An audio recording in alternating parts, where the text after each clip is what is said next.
Okay, this is Board President Pacheco, and I would like to call the full board meeting to order. The time is 10:56 a.m. And I would ask Board Secretary Lolly Agarwal to please call the roll. This is Lolly Agarwal, and I will now call the roll. Julie Algener. Present. Sonia Hansen. Present. Sherman King. Present. Michael Long. Present. Justin Matthews. Present.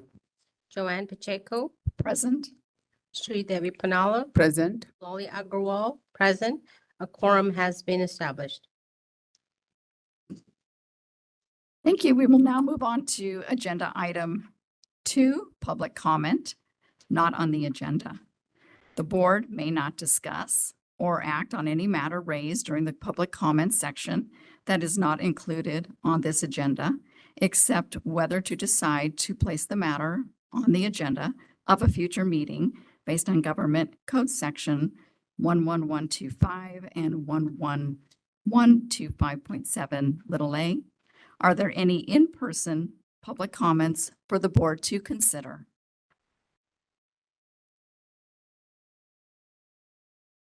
Seeing none, are there any WebEx public comments? DCA moderator, would you please facilitate the hand raise feature for public comment? Thank you, Madam President. If any member of the public would like to comment on items not on the agenda, please raise your hand by clicking on the hand next to your name, or if you've called in, pressing *3. We are displaying instructions and we'll give you a moment.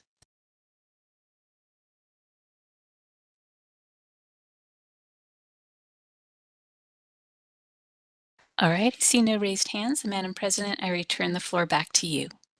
Thank you. I would now like to move on to agenda item 3, President's Report. So since being voted as the board's president at the March 2025 meeting, I've done the following. 1, participated in the Dental Board of California's May 14-15, 2025 board meetings in Anaheim, where I provided an update of the Dental Hygiene Board of California's activities, projects, and program status. I also provided some comments on a bill, AB 873, to their Dental Assistant Council that has newly hired dental assistants complete a course in infection control within 90 days from the first day of employment. The proposed language changes existing law, which has them complete the infection control course prior to performing any basic supportive dental procedures where infection control issues could arise. For consumer protection, it's safer if the dental assistant completes the infection control course prior to any duties concerning patient care. The bill is still active and has been since being amended to 60 days for the infection control course, which is still a long time to be working with patients and have not had the infection control knowledge necessary to safely be in a dental environment. It was also good to see some familiar faces at the meeting since I just left their board at the end of 2024. Number 2, I oversaw and participated in the board's additional meeting on Tuesday, May 27, 2025, where we acted on board business in the legislative and regulatory areas and voted to change the November 2025 meeting date to Friday and Saturday, November 7th and 8th, 2025, due to several board members having conflicting schedules with the original meeting dates the following week. Number 3, I participated in the first Dental Hygiene Educational Program Penalty Rubric Task Force, where we initiated the task force goals and outlined general areas of concern and plan to move into more specific areas during upcoming subsequent task force meetings. The task force anticipates several future meetings due to the size and scope of this project. The next meeting is scheduled for Tuesday, July 22nd, 2025.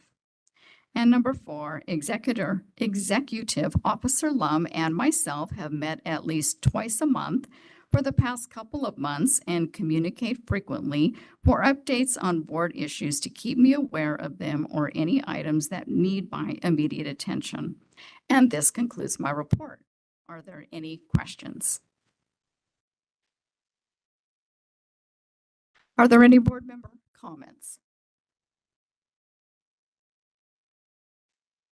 Are there any in-person public comments?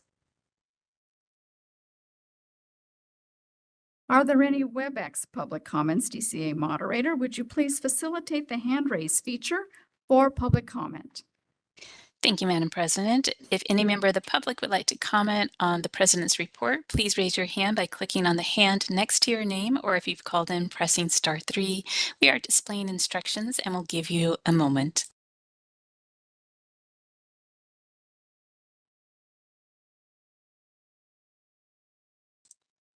All right, I see no requests for comment. Madam President, I return the floor back to you. And thank you. We will now move on to agenda item 4, update from the Department of Consumer Affairs Executive Staff. I would like to ask DCA Member Relations Representative Shelley Jones to provide the report.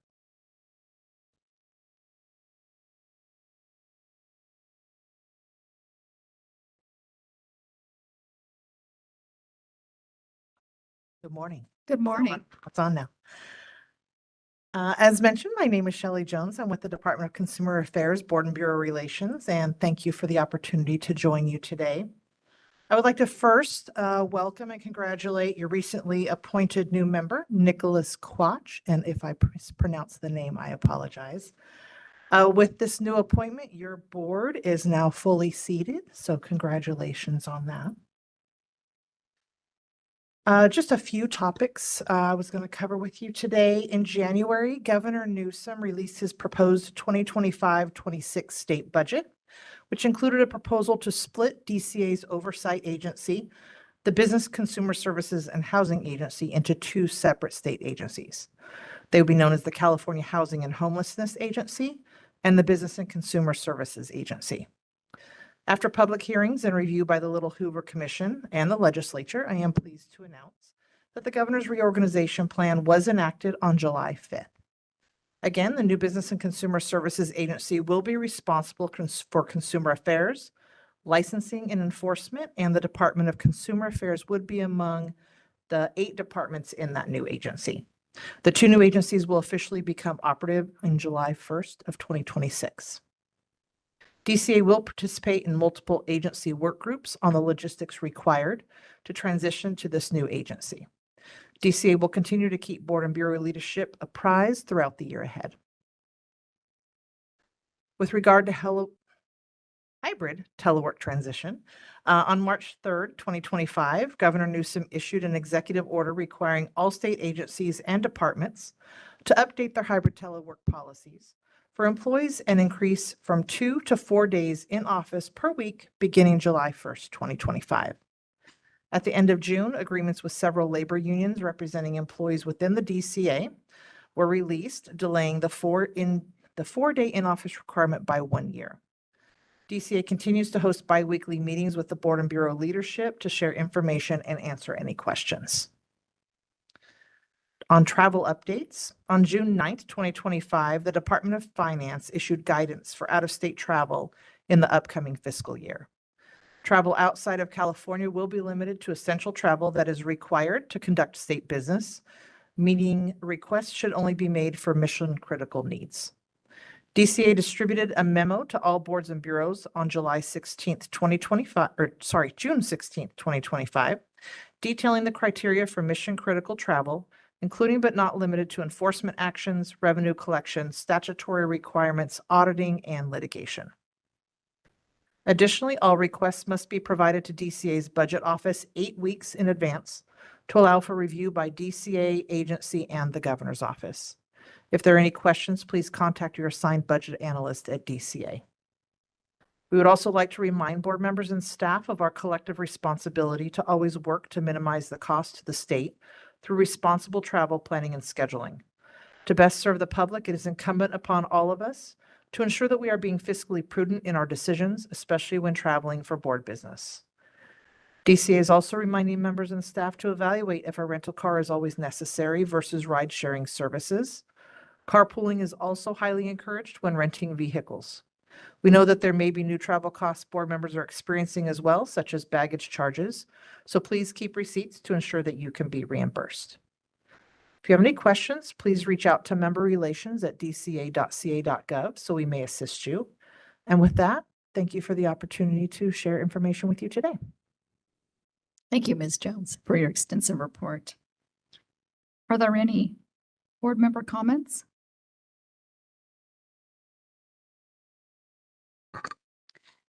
Hi, Shelley. This is Julie Elginer, and I wanted to let you know that I attended the new board member training last month. It was extremely thorough, very well done. The first time that I was a gubernatorial appointee over 10 years ago, this training either did not exist, or if it was much different. And so I want to say that it was really very thorough. And congratulations to the DCA team and the leadership team that did put that on. I do want to make a comment that I understand that this is a statutory requirement that people attend, but to the extent possible, I'm wondering if the board relations team might consider modifying the training for people who have already been appointed or been reappointed. And perhaps there could be a training track for individuals who have already understand what's just kind of the entire set of responsibilities. I think it was perfect for someone that has never been appointed, but I do think that there's an opportunity for a separate track for those individuals that have either been reappointed or are able to demonstrate a specific set of expertise and guidance coming into it.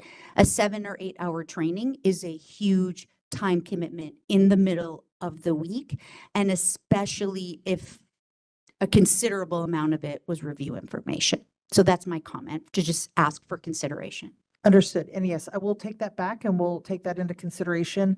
I will say that we have heard that request before, at least once that I'm aware of. And one of the things that we note with the training is that having the expertise and experience of seasoned board members present in that training to share feedback and experiences with new incoming members has proven to be very valuable. But I do hear you, and I will take that back to our executive team for consideration and discussion. Thank you. You're welcome. I also want to say, if that is being considered, I'm happy to be a resource. I'm not just putting this on on DCA to say, figure it out. I'm happy to be part of any kind of working group that could offer, some suggestions as to how this could potentially be modified. So Okay. I want to offer that as a resource. Thank you very much. Any other board member comments? And Mr. Lum has a comment. Anthony Lum, Executive Officer. Because Shelley emphasized so much on out-of-state training or out-of-state travel, can I ask this board if we can get approval to conduct our November meeting, maybe in Hawaii or something like that? Can I come to that one Just a too? little warmer than these four walls, just a thought. It's the mental health aspect of Mission Well, I can Critical. tag on to that. I can tag on to that and say that we can carpool from Fresno. I do have a question, sorry. Yeah. Thank you. I do have a question for you, Shelley. I know that I attended one of the meetings that are fantastic, by the way, the web meetings that you guys have, the training and all the budgeting. Just when did we review the budgeting for travel expenses? I noticed that, I know budget is a concern, but I know it's kind of in the low side to reimburse members for lunches, dinners, and breakfast items. When was the last time that was reviewed to be more actual prices right now? I would have to go back and double check. I know part of our travel reimbursements are directly related to federal reimbursement Yes, I levels. remember that. I'm not sure if that's just mileage and type of thing, or if that also impacts meals. I would have to go back and double check on that, but I can follow up on that with you. Okay, great, thank you, because I know when I was working in the government, in the county specifically, every so often they review and they actually made changes into that. I don't know, I remember hearing it during one of the conversations in the meetings that you guys had, but I can't remember when was that. Okay. Yeah. That'd be great, thank you. This is Anthony Lum, Executive Officer. I can pinpoint a little bit closer. Yeah, It went into effect to parallel the federal reimbursement rate, probably about a year ago. okay. Yeah, so it's pretty recent and it coincides with hotel rates, rental rates and things like that for cars and the like, also for mileage. So all of the reimbursements are now parallel with what the federal government offers. So that way, Yeah, I do remember that. yeah. So Mhm. that's about the timeline. About a It's year pretty, ago, right? pretty recently. Yeah. Okay. Thank you. You're welcome. Thank you. Any other board member comments? They're all awake now. They're fully engaged. They got the coffee. I think it was the Hawaii comment. No, that's gotta go. I'm on for that. Seeing none, are there any public comments?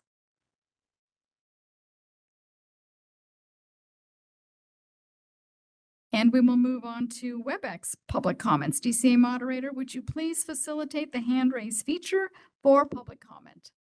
Thank you, Madam President. If any member of the public would like to comment on agenda item 4, please raise your hand by clicking on the hand icon next to your name, or if you've called in, pressing star 3. We are displaying instructions and we'll give you a moment.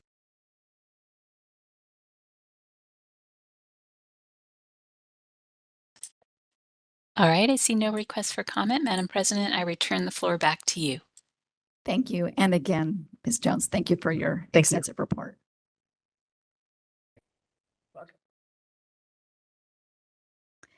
We will now move on to agenda item 5, update from the Dental Board of California.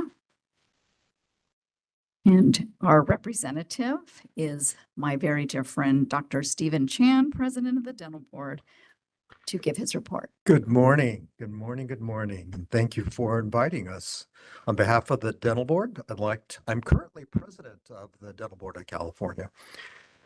We'd like to thank Executive Officer Lum and the members of the board for inviting us to participate and to be placed on the agenda. The Dental Board held its most recent board meeting in Anaheim on May 14th and 15th. And we'd like to thank Mr. Lum and President Pacheco for their contributions at the meeting. Our next board meeting will be on August 14th and 15th in Sacramento. I can't resist. I have to add a sidebar on this. This board absconded our star player to be your president. Your loss, their gain. Thank you. At the board meeting, the proposed regulations for the minimum standards of infection control were approved by the board. The board has newly appointed public member John Deerkin. He was appointed by the Senate Rules Committee. The board continues to process licensing applications within its statutory mandates, address access to care, and be responsive to the consumers of dental services. The board will be creating its strategic plan this year. As the strategic plan expires, this current one expires at the end of 2025. The strategic planning meeting will be held on November 5th, 2025. We look forward to our continued partnership with the Dental Hygiene Board. And I'm open for any questions. Seeing none, thank you.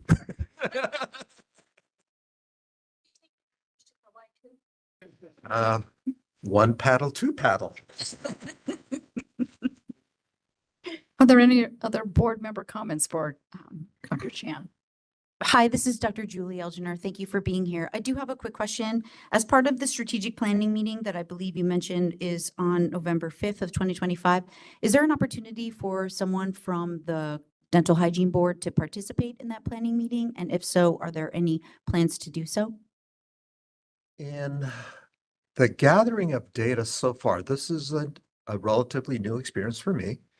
The first wave of the information gathering for the environmental scan is to parties of interest. So that's the first pool that they're getting information from. In terms of attending the strategic planning meeting, I believe it's still publicly noticed. So I don't know about comments on that. We'd have to get back to you on that. Thank you. Anthony, I'm Executive Officer. Yeah, just like our strategic plan sessions, they were open to the public to receive comments. So I assume in working with Department of Consumer Affairs, it'll be similar to what the experience that we went through in creating our strategic plan. Thank you. Any other board member comments? Hearing none, are there any public comments?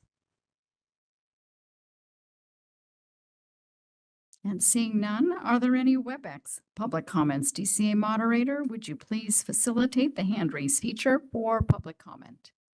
Thank you, Madam President. If any member of the public would like to comment on agenda item 5, please raise your hand by clicking on the hand next to your name, or if you've called in, pressing star 3. We are displaying instructions and we'll give you a moment.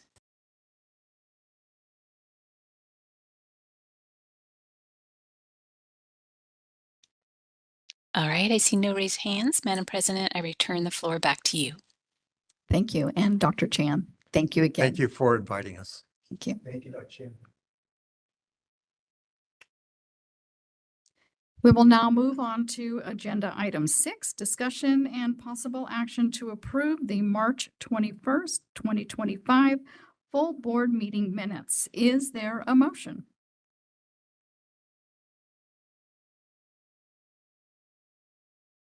Long. I move to approve the March 21st, 2025 full board meeting minutes. And is there a second? This is Sherman King. I second the motion.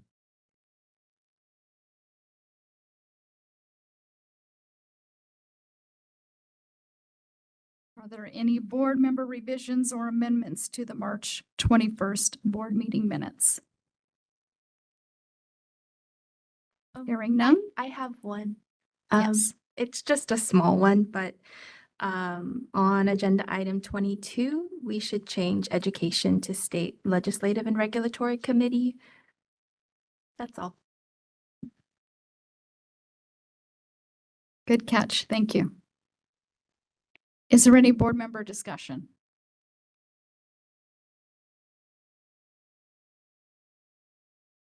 Hearing none, any public comment? Seeing none, are there any WebEx public comments? DCA moderator, would you please facilitate the hand raise feature for public comment? Thank you, Madam President. If any member of the public would like to comment on agenda item 6, please raise your hand by pressing star 3 if you've called in, or if you're logged into the meeting, clicking on the hand icon next to your name. We'll give you a moment.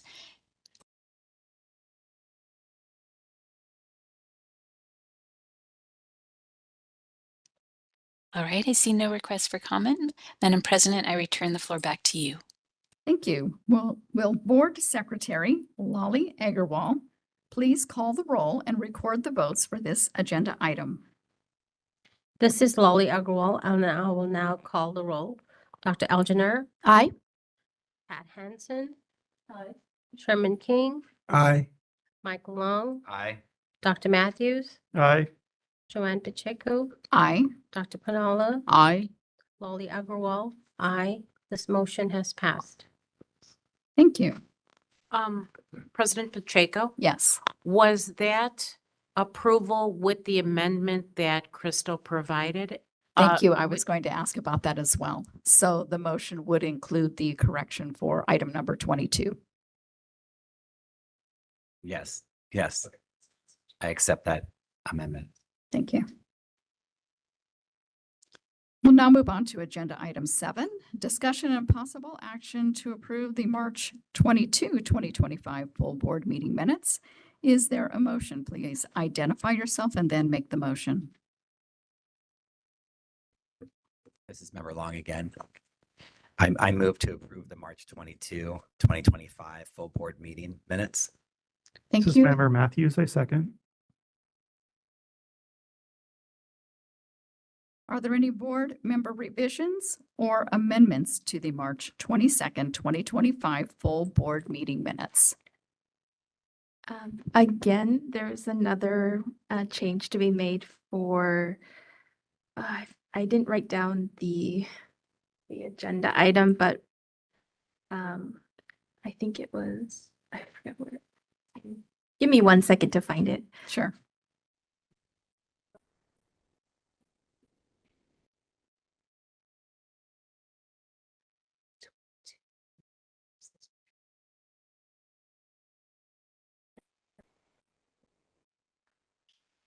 So I highlighted. Okay, I found it. This is on, it might not be the same page. What page on that? It's page 23. It's under the full board agenda item 13 for Ledge Reg agenda item 7, legislative update bills of interest in legislative calendar. For the vote portion, the motion reads correct, and all members voted in favor of approving the motion. However, it says passed 6-0 to 1 when it should read passed 8-0 to 0. Thank you. Crystal, what page is that on? Sorry.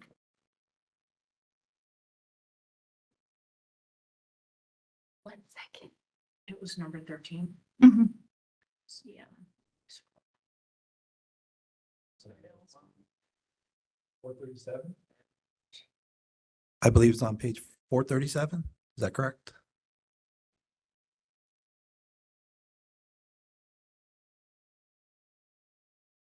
I think, Crystal, if I'm looking at it correctly, page 439, the very last part of 439, the content that's in blue bolded says past 601, and I believe with Crystal's comments, it should read 801. Thank you. It's also on page 437 at the bottom. Correct.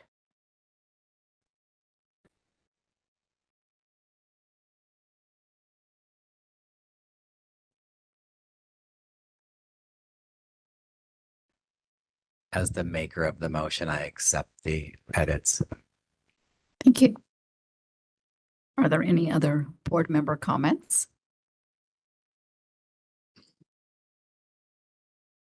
Are there any in-person comments?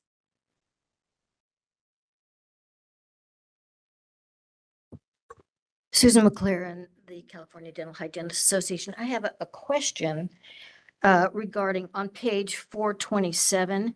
My question is the public to know what happens with any suggestion that a board member makes? I'm commenting on Member Elginer's suggestion that the board work with possibly the chiropractic board and their executive officer that might be helpful and provide resources when discussing some issues around scope of practice. Is there any follow-up on suggestions that are made by the board?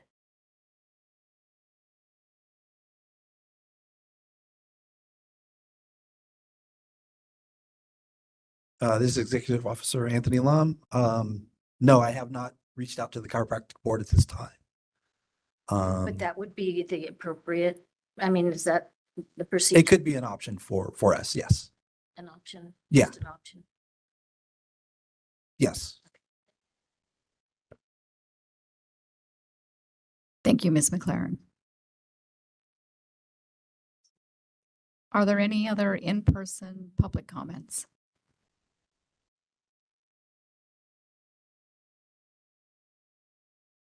Are there any WebEx public comments? DCA moderator, would you please facilitate the hand raise feature for public comment?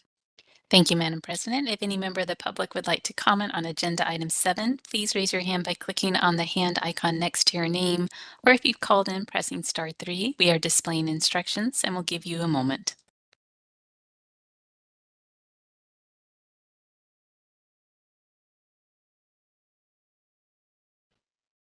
All right, I see no request for comment. Madam President, I return the floor back to you. Thank you. Will Board Secretary Lolly Agarwal please call the roll and record the votes for this agenda item? This is Lolly Agarwal, and I will now call the roll. Dr. Algener, Aye. Sonia Hansen, Aye. Sherman King, Aye. Michael Long, Aye. Dr. Matthews, Aye. Joanne Pacheco, Aye. Dr. Pinala, Aye. Lolly Agarwal. Aye. This motion has passed. Thank you. We'll now move on to agenda item 8, discussion of possible action to approve the May 27, 2025 full board teleconference minutes. Is there a motion? Please identify yourself and then make a motion. This is Julie Elginer, and I move to approve the May 27th, 2025 full board teleconference minutes. Thank you, Dr. Elginer. Is there a second? This is Shri Ponala. I second. Thank you, Doctor. Are there any board revisions or amendments to the March 22nd, 2025 full board meeting minutes? Yes. Mhm. So there are 2 small changes to be made on the cover sheet. It says Friday at the top instead of it being Tuesday. And then in the attendance of staff, Albert Law is mentioned, and he was not at the meeting. Okay, Dr. Elginer, do you accept the revisions? I accept those revisions. Thank you. Mhm. Any other board member discussion? Is there any in-person public comments?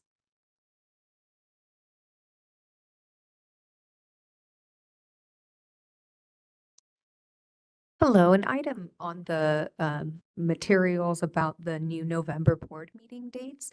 It just says, in the public comment about the dental board meeting November 5th through 6th.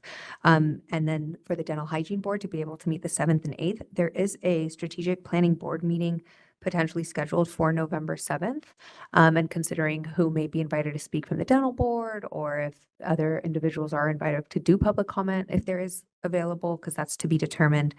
Just something to think about, that it's on the calendar and it could be a conflict having a same day meeting. Thank you, Tuka, for your comments. Are there any in-person public comments? Seeing none, are there any WebEx public comments? DCA moderator, would you please facilitate the hand raise feature for public comment?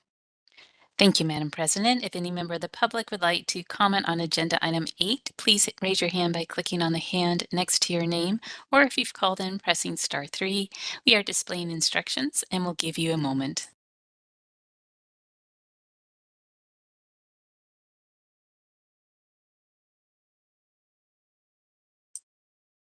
All right, I see no raised hands. Madam President, I return the floor back to you. Thank you. Will Board Secretary Lolly Agarwal please call the roll and record the votes for this agenda item? This is Lolly Agarwal, and I will now call the roll. Dr. Algener. Aye. Pat Hansen. Aye. Sherman King. Abstain. Michael Long. Abstain. Dr. Matthews. Aye. Joanne Pacheco. Aye. Dr. Pinala. Aye. Lolly Agarwal. Aye. This motion has passed. Thank you. We will now move on to agenda item 9, the executive officer's report, informational only. I would like to ask the board's executive officer, Anthony Lum, to present this agenda item. Thank you, President Pacheco. Good morning. I'm Anthony Lum, Executive Officer of the Dental Hygiene Board, and I'm here to present my report. The first aspect I want to talk about is our personnel update. As you may be aware, as indicated by Shelley from DCA, State workers were supposed to return to the office 4 days per week as of July 1st. However, the governor's administration and multiple bargaining units came to the agreements at the 11th hour where the return to office order is postponed for a year to be enacted as of July 1st, 2026, unless amended. Our staff is already in the office 3 days per week for coverage, so an extra day really didn't have a huge impact on us. In regards to the board's actual staffing, we currently have 4 vacant positions and 2 staff working modified half-time schedules, which equals a 36% reduction in workforce. In addition to losing 1 full-time position enacted in this year's budget from the staff reduction drill completed last year. So I'm very short-staffed now, and we'll be working to fill the position soon. Sooner the better, I hope. Excuse me. Both Albert Law, the Assistant Executive Officer, and our Special Investigator, Paul Corbin, left for promotions to the Dental Board in May. Darn Dental Board. Got 2. You got 2. True. Very true. I'm currently advertising to fill the Assistant Executive Officer position and reviewing applications for our vacant citation and fine analyst to schedule interviews. The remaining vacant positions will be addressed once reviews and duty statement revisions are complete. Shelley also stole my thunder by announcing our new board member. I just actually received notification on Wednesday from the legislature's Senate Rules Committee that we've been appointed a new public member to fill our last vacant position. Nicholas Quatch will not attend today's meeting, but should be able to attend November's meeting barring any schedule conflicts of the dates. I'll be reaching out to him soon to welcome him to the board and provide some information about us. Are there any questions on personnel?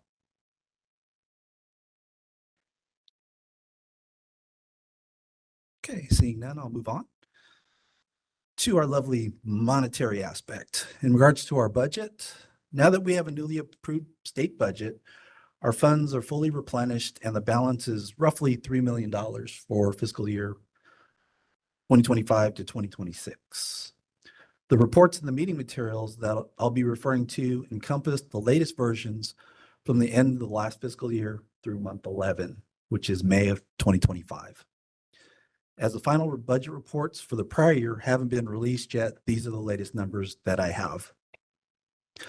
The latest budget expenditure projection, revenue, and fund condition reports are in today's meeting materials on pages 457 to 465 for your review.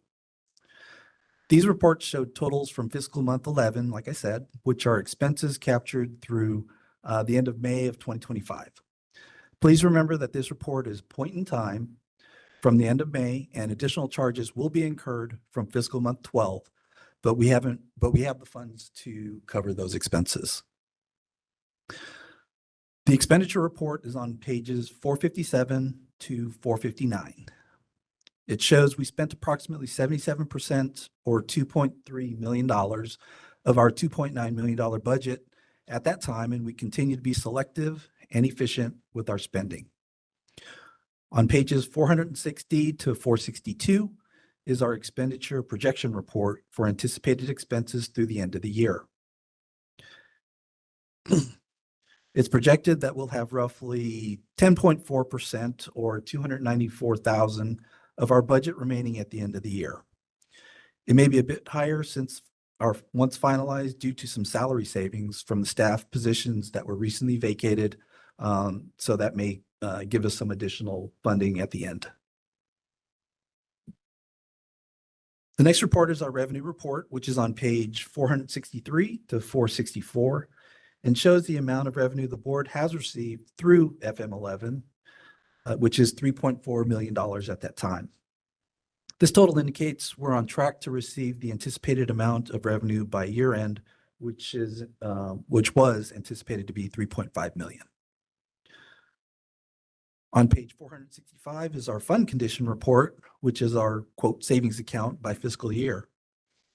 This shows the amount of dollars available in the fund to show the fiscal health of our program.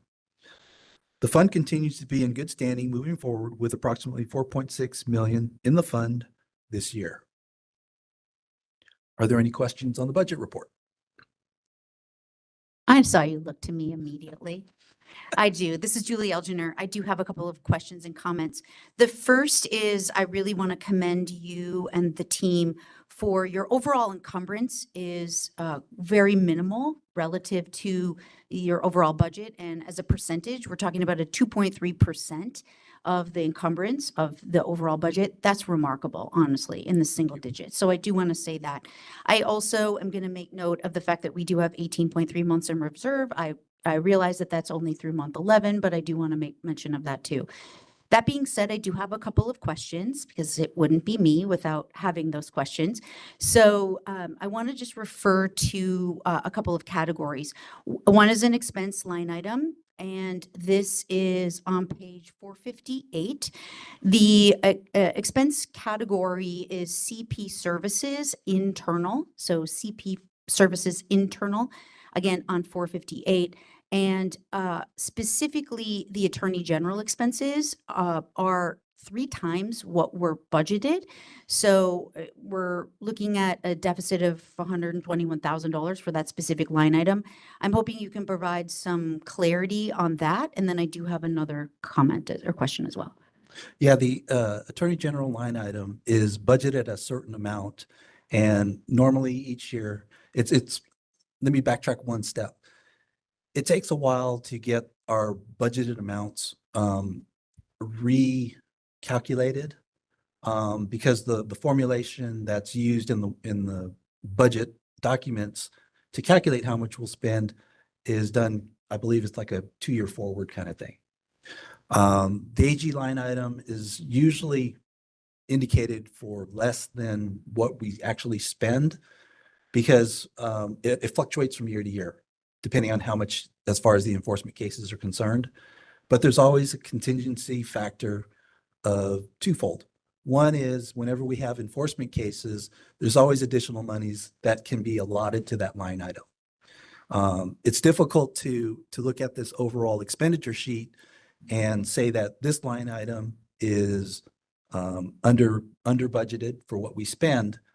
But the line items that in other categories that we don't spend anything are usually redirected to cover that expense. We are allotted that freedom to do that. The second thing also is that not only do we have AG line items that can redirect funds to that expense, it just depends how much it comes out to be. I believe the last projected amount that AG has forwarded to me is going to be a little bit under 200,000 for the year because we have had an increase in enforcement cases, but we have the monies to cover that. Thank you. And the next category that I wanted to ask about is OPES, interagency contracts. It was an expense of $80,000, of which 0 was budgeted. So I was just curious if we've got some clarity on that as well. Sure. OPES is the DCA Office of Professional Examination Services. And what we do is, depending on the year, we have various contracts for our law and ethics exam. And we don't budget for it because we don't know how much we're going to spend in a particular year for that expense to maintain our law and ethics exam. So right now, when we get billed for that, similar like with the AG items that we don't spend any monies, we'll redirect to cover that expense. Okay. One more question that I have, thank you for the clarification on the expenses. One question that I have on revenues. I'm curious, let me go to the pages. This begins on page 463 of the materials. So I'm curious for our budget, there's zeros all the way down. And, this includes delinquent fees, renewal fees, regulatory license and permits, all those other kinds of things. Why 0 if we have no projected revenues for those line items? No, it's an overall projection that we work out through worksheets and schedules that are completed on an annual basis to project out for the entire year. In fact, That exercise will be coming up in August for me to complete.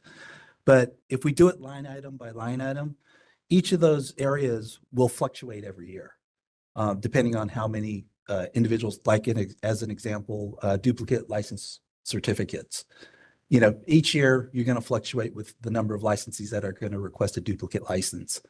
So in regards to just putting zeros in there, it's just simpler because other lines that we use in our exercises, we do identify a certain average that I use in my calculations to cover that. So to not complex the spreadsheet, we just indicate zeros on those. Okay, I'm just wondering, as it's reported, having zeros for all the budget for somebody like me that does variance analysis, that's not particularly helpful.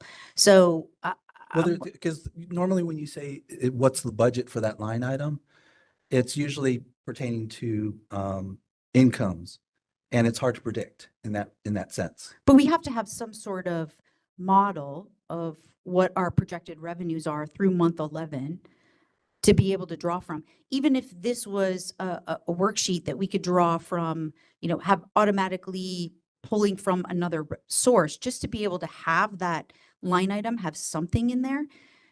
I will research that and get back to you. I mean, because normally when it's budgeted, it pertains to expenditures. The budgeted amount, like I said, in our worksheets, has a full calculation of what our anticipated revenue will be and why that particular column is there. I'll inquire with the powers that be in the DCA budget office to get some answers for you. That would be helpful. Thank you so much. Sure. Are there any other, you're continuing? Yes. Okay. Are there any other questions on the budget? We're good. Okay, I'll move on to administration.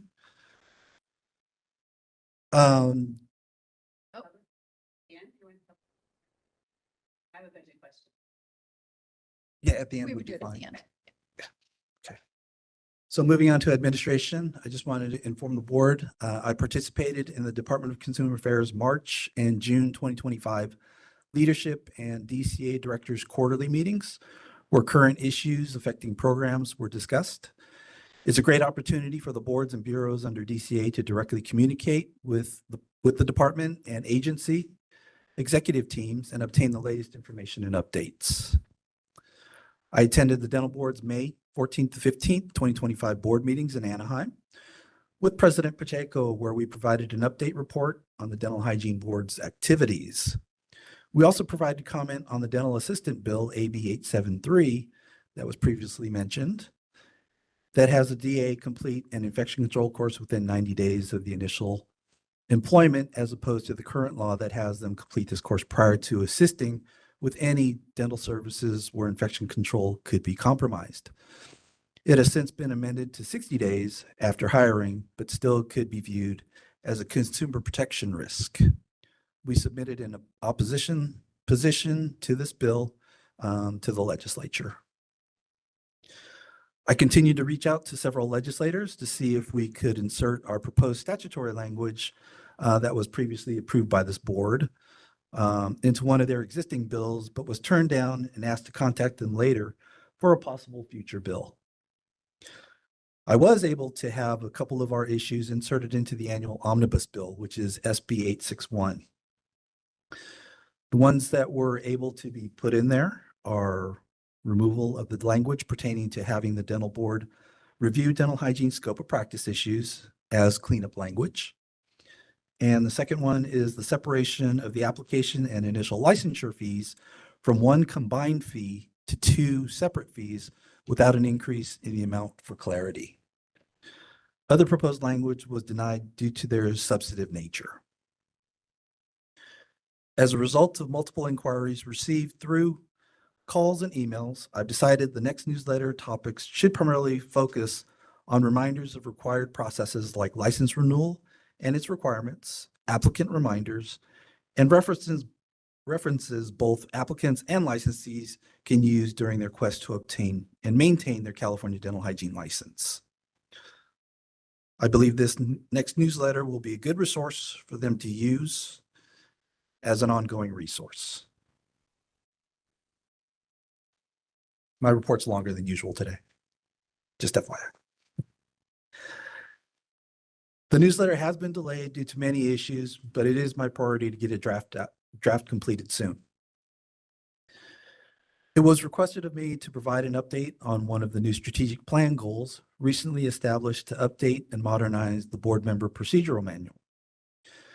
This goal to update the manual is on my higher priority list, and the board may need to create a committee to address it. Because staff really doesn't know what modifications need to be done. So I think that's the best avenue to address this issue. So that way we have some input to update the manual. This goal to update the manual is, I already said that one, sorry. So if a member would like to add this for a future agenda item, that would be appreciated. So staff can work on specific ideas the members want to add to the manual and bring a draft back for review. Many priorities have risen for me to address over the past few months, including the previously reported staff exodus and resulting shortage, fiscal year end activities, attempts to arrange our proposed legislative language in a bill, several departmental exercises, and to conduct an additional board meeting, to name a few. Please remember that these numerous strategic plan goals are anticipated to be completed over several years and not within a few months or a year. The plan was adopted at the November 2024 meeting, which is only 8 months ago. What I can report is a summary of the issues staff have addressed contained in the strategic plan. First, we've initiated the reporting of the law and ethics exam results to each individual dental hygiene educational program to assist with future educational decisions. We will continue to do so on an annual basis to capture a full year of data prior to reporting to it. So far, we've received positive and appreciative feedback from the program directors for providing this valuable exam information. Second, we posted the latest version of the PSI handbook on our website, so the graduating students have the latest information available about the law and ethics exam, process, and steps to complete it. Third, we've inquired with the DCA Office of Professional Examination Services about adding a Spanish version of the law and ethics examination as an option. More communications on the specifics need to occur with OPES on this issue, and we'll be working with them to figure it out. The applicant's information on the website to obtain a license has been revised to make it more user-friendly and informative, specific to the chosen pathway to licensure. When you go on there on the page now, it's not just a bunch of narrative. You can actually click some buttons and it'll take you to the information that the applicant wants to see. The next one is to provide licensees more information about continuing education. Staff have created a CE information guide to be posted on our website within the next couple of weeks. It includes the following: links to the laws and regulations pertaining to CE so licensees are informed. It also has how to research and verify approved CE providers with step-by-step snapshots, visuals of the computer system. It'll also have the number of board required CE hours and courses to renew dental hygiene licenses. An FAQ section will be included containing the most frequently asked questions received by licensing staff. Other information about CE audits, CE exemptions, and CE requirements for first-time renewals will also be posted on there. Of course, as most people should know, first-time renewals are exempt from any CE requirements. The next item is many other goals have been implemented even prior to the plan being approved by the board because staff knew what some of the goals would be in the plan and started addressing them early. Goals like cross-training staff, licensee and applicant education, increased outreach, and improving program efficiencies have all been initiated and are ongoing. In all, staff have completed up to 10 of the 27 identified strategic plan goals as stated in the current plan and will continue to work on them as time permits. I also participated in the board's May 27th, 2025 additional board meeting where board business was addressed. The primary agenda item was to reschedule the November 2025 board meeting due to several members having conflicts with the existing dates. The board voted to move the November meeting to Friday and Saturday, November 7th and 8th, instead of the following week. The board also reviewed and addressed current legislation, moving through the legislative process and provided new positions on 2 bills, which was SB 470, the Bagley-Keene teleconference provision, and SB 861, the omnibus bill, which was previously reported. It's a very busy time right now, with this being our high season for applications due to all the new graduates, processing them, and the fact that we're temporarily severely understaffed. Any questions on administration? Well, that concludes my report. Are there any overall questions? Thank you. Are there any board member comments? This is Julie Elginer, and I wanted to really just start by saying a 36% reduction is jaw-dropping, and I commend the current team, the leadership team, and the existing staff. It's incredibly challenging to operate in any scenario where you are short-staffed, but over a third of the people that are temporarily unstaffed is phenomenal, given the requirements that are part of the ongoing operations, let alone the implementation of the strategic goals, and to have already accomplished 10 out of the 27 that were identified, especially given the 36% reduction. Enormous kudos to the staff.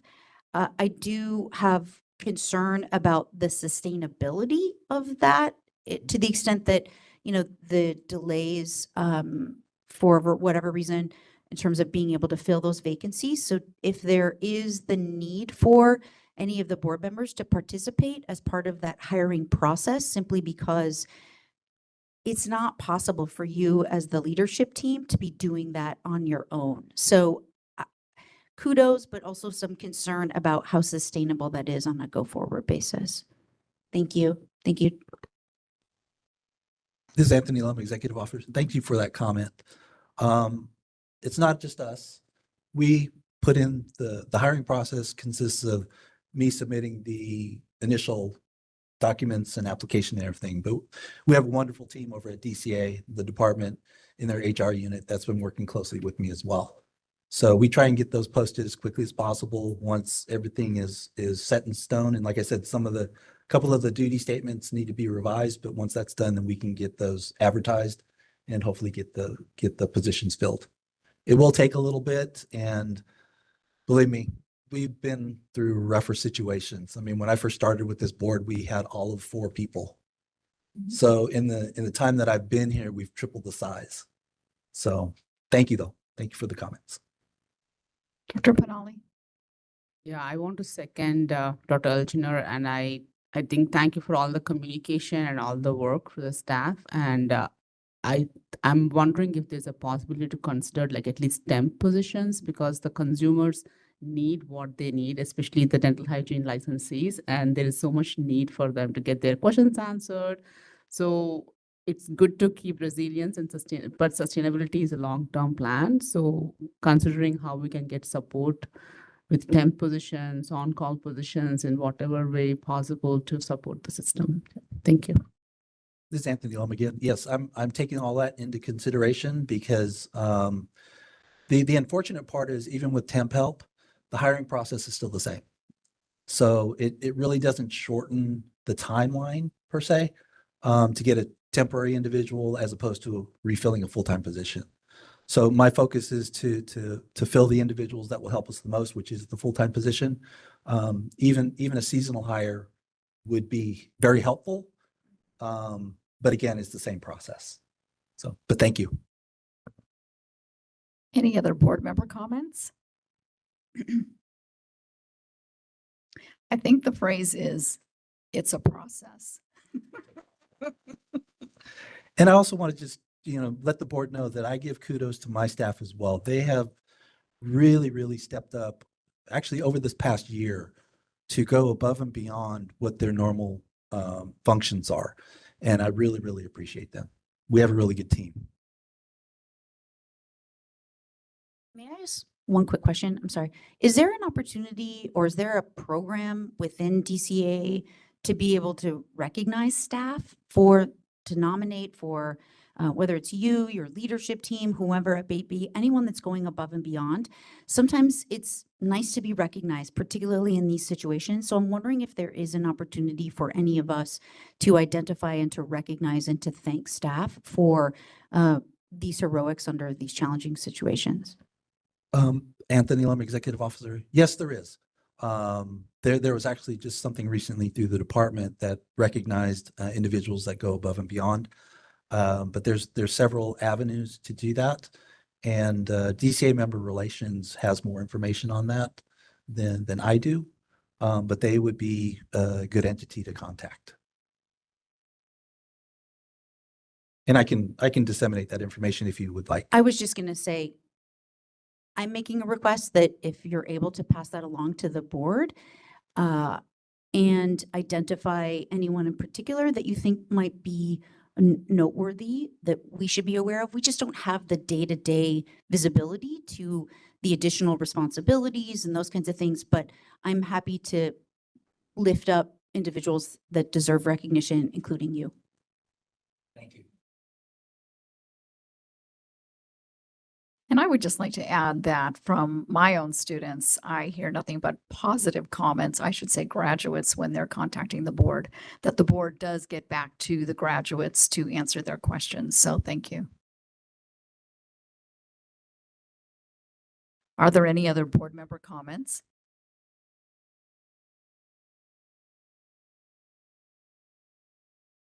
Seeing none, are there any public comments?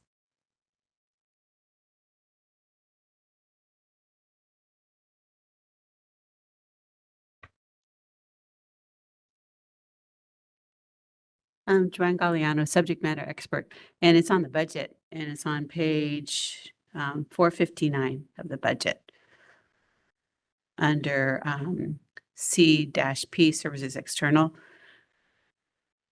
And it's line item subject matter experts, and there's no budgeted line item there. I know I am a subject matter expert and I know I've been getting paid. So I was just curious, is that something that's found somewhere else? I thought in the past there had been a budgeted amount of money for subject matter experts. So it was just a question. It's at the top of 459 under administrative. Anthony Lum, I'm just looking right now. Yeah. It's 53404200003 line item. Again, it's just a question. I know I personally have been paid as a subject matter expert, so.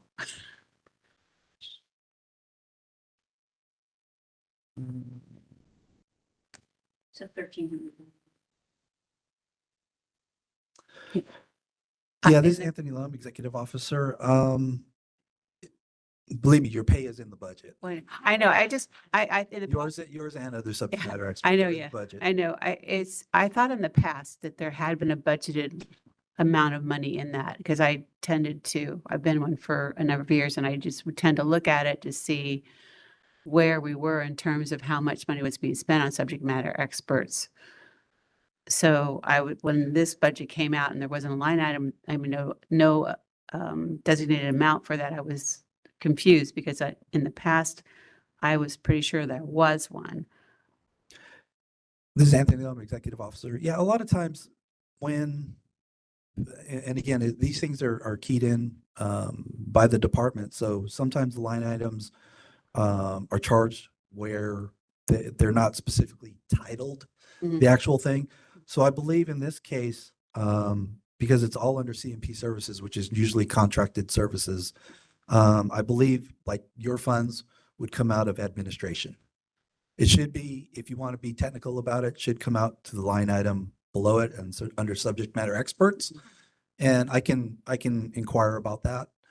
But I believe because there is such a large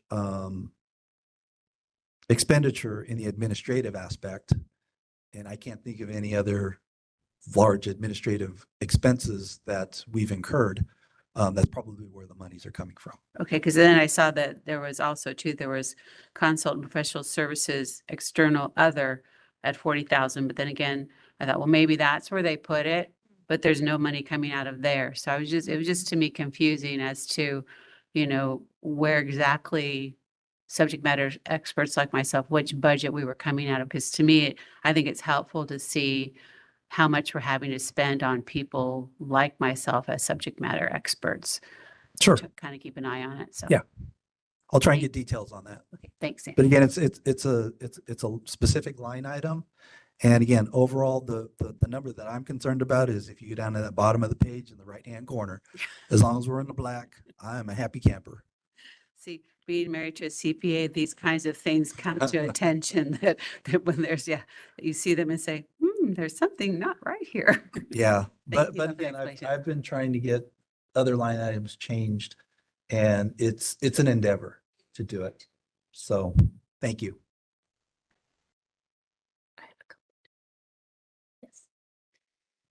Hi, this is Pat Hansen.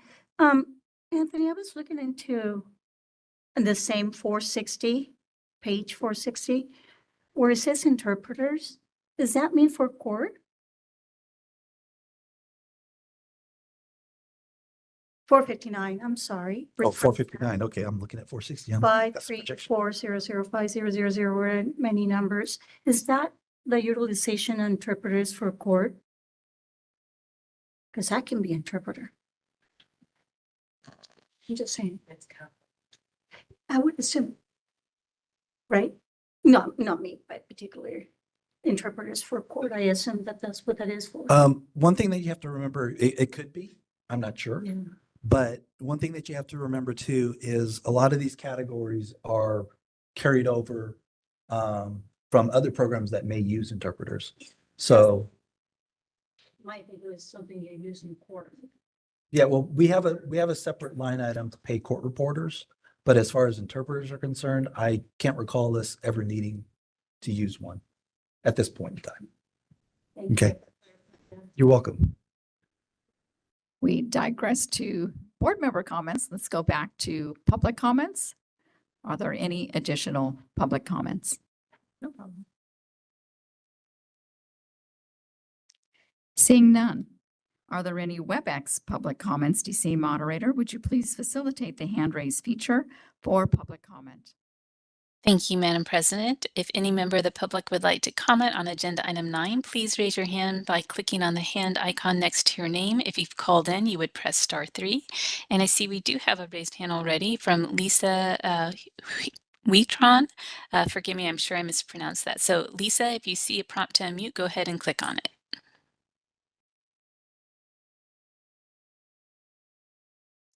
Hi, I'm Lisa Huitron, a new grad RDH in LA County. And I just wanted to comment on the unfortunate matter with not being fully staffed in the board. I was going to mention before somebody else did about, is temporary staffing a possibility? Or the other thing is, do you guys ever offer internships for people who may be interested in doing that? I understand it's kind of the same thing along the lines, but just to get more people involved in understanding the process of being a board member, because I think a lot of people may be fearful to put themselves up for that, thinking that they do not hold credibility when they possibly do.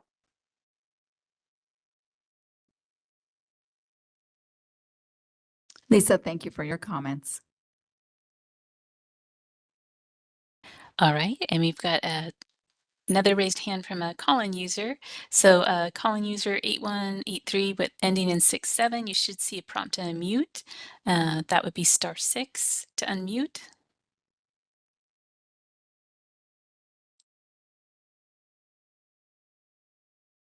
All right, we'll try that one more time. So with the calling user, there you go, you're unmuted. Yes. Hi, good afternoon. This is Carmen Doan, past board member and a faculty for the past 15 years, teaching law and ethics at West LA College. And I just want to thank the board and staff, especially Tracy Napper, for getting the law and ethics exam results out to the schools. This is very helpful to improve our outcomes, and a great report. Thank you very much, board.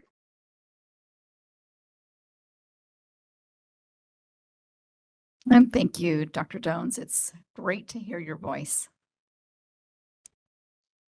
All right, this is the moderator. I see no further raised hands. Madam President, I return the floor back to you. Thank you. And it is now 12:06, which is the appropriate time to adjourn for a 1-hour lunch break. Thank you.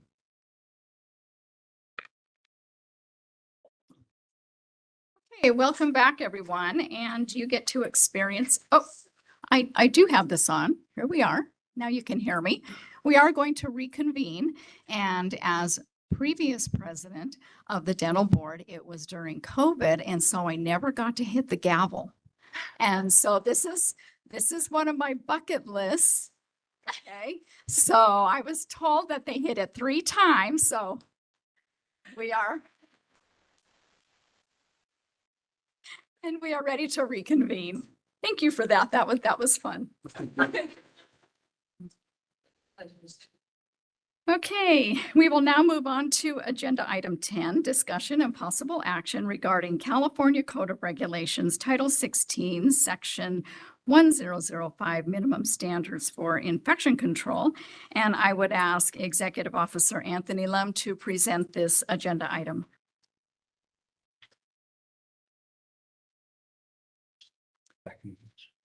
We should probably take a roll call, so I will ask Secretary to call the roll.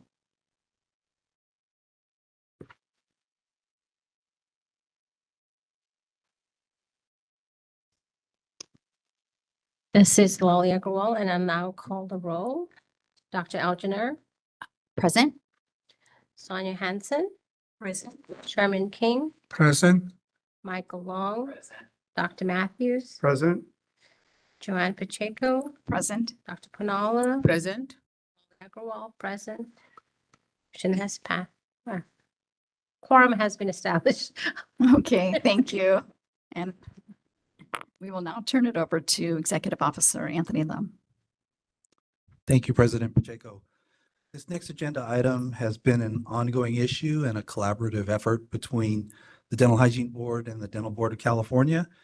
And this is basically an update and revision of the current infection control regulations, where experts from both boards has undergone a number of meetings, discussions, communications, et cetera, over the past at least year. This was actually initiated back in 2018 with a prior board member, and we're now getting to the end stage. We see the finish line.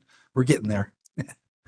But what we've done so far is this board saw a draft of the initial language back at our November 2024 meeting and approved it at that time. However, some comments came in after the fact where the dental board at their February meeting made some revisions and clarifications and to the regulatory language, and then proceeded to make revisions and bring it back to us as far as our experts looking at it. So it kind of went back and forth for a little bit. Ultimately, a final version was complete and a draft was voted by the dental board at their May meeting. And now it's being represented to you with the new revisions in place, hopefully the final revision, for us to consider in a consensus vote on these infection control regulations. So with that, leave it open for discussion or a motion. Executive Officer? Yes. In the addendum, so in the board meeting materials, starting on page 469, the changes struck through is highlighted in yellow. anything new is underlined, and then in the addendum you were given, it's at your table, and the public member or the public had picked up copies of the addendum. There is a version, they're exactly the same, except the one in the addendum is not highlighted. That's the only difference. So I just wanted to bring that to your attention. Thank you.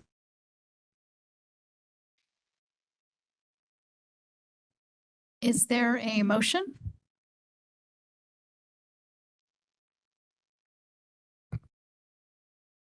This is Michael Long. I recommend for the board to approve the final draft of the proposed statutory language amendments for 16 CCR section 1005, minimum standards for infection control. Thank you. And is there a second? This is Shri Punala, I second. Is there any other board member discussion? I would just like to state that it was a great opportunity to be a part of the infection control work group. A lot of work has gone into this, and I'm really happy with the product that we're putting forward at this point. I agree.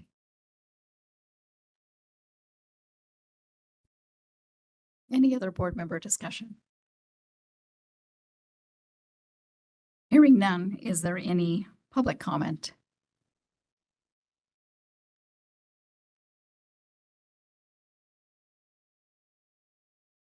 Hello, I'm Christy Bell. I'm the Interim Executive Officer for the Dental Board of California. And I'm here requesting that the Dental Hygiene Board authorize approval of the text that's been approved by the Dental Board so that we can begin the public comment process and make progress in updating these standards. They haven't been worked on since, well, I shouldn't say worked on. They were last updated in 2011, and these are crucial for consumer protection. Thank you. Thank you.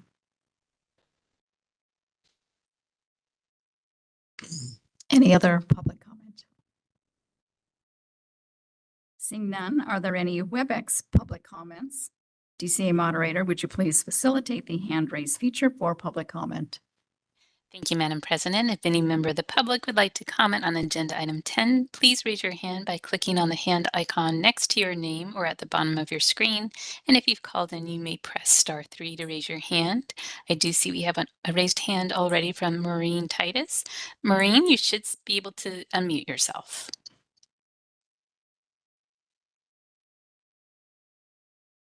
All right, Maureen, I'm going to try that one more time. And if you see a prompt to unmute yourself, there you go, you did it. Thank you. Maureen Titus from the Central Coast of California.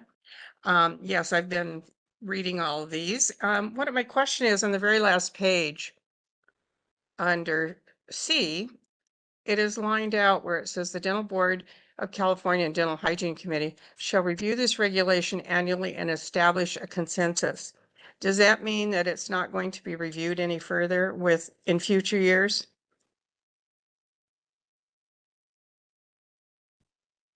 This is Anthony, I'm Executive Officer.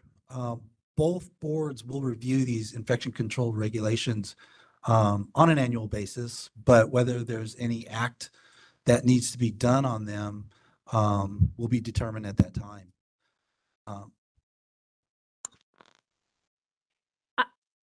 I think she's stating that the Dental Hygiene Committee is taken out of it. And as I recall, the dental, it's in statute that the two boards still agree. Correct. I just wanted to make that clear in case that was her concern.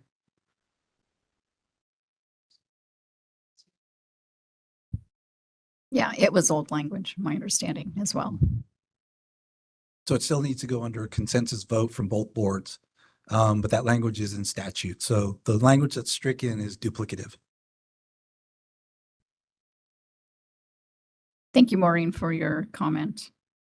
Are there any other WebEx comments? And this is the moderator. I see no further requests for comments. So, Madam President, I return the floor back to you. Thank you. Will the board secretary, Lolly Agarwal, please call the roll and record the votes for this agenda item? This is Lolly Agrawal, and I would like to call the roll. Dr. Algener, Aye. Sonia Hansen, Abstain. Chairman King, Aye. Michael Long, Aye. Dr. Matthews, Aye. Joanne Pacheco, Aye. Dr. Ponala, Aye. Lolly Agarwal, aye. This motion has passed. Thank you. We will now move on to agenda item 11, discussion and possible action on Education Committee report and recommendations.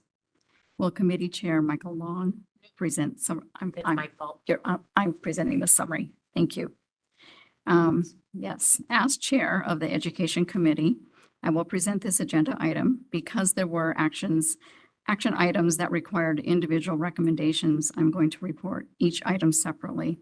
On the informational only items, a summary will be provided at the end of my report. First, we established a quorum and asked for public comment for items not on the agenda. And there were not any public comments. Next, the Education Committee addressed Education Committee Agenda Item 3 regarding discussion and possible action on the request for approval to transfer sponsorship of the San Joaquin Valley College, Ontario, and San Joaquin Valley College, Visalia Dental Hygiene Educational Programs to Carrington College. San Joaquin Valley College Incorporated, the parent organization for both San Joaquin Valley College and Carrington College, recently announced a strategic institutional alignment plan. This plan will create two specialized institutions.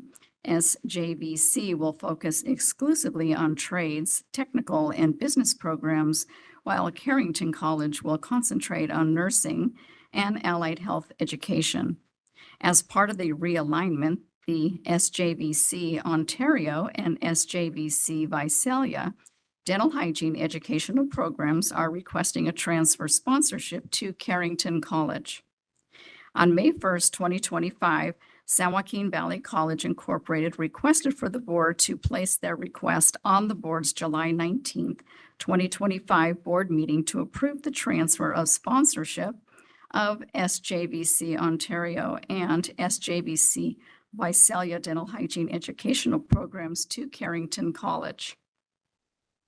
This morning, the Education Committee considered the request from San Joaquin Valley College Incorporated to provisionally approve, pending approval of CODA, to transfer sponsorship of SJVC Ontario and SJVC Visalia Dental Hygiene Educational Programs to Carrington College.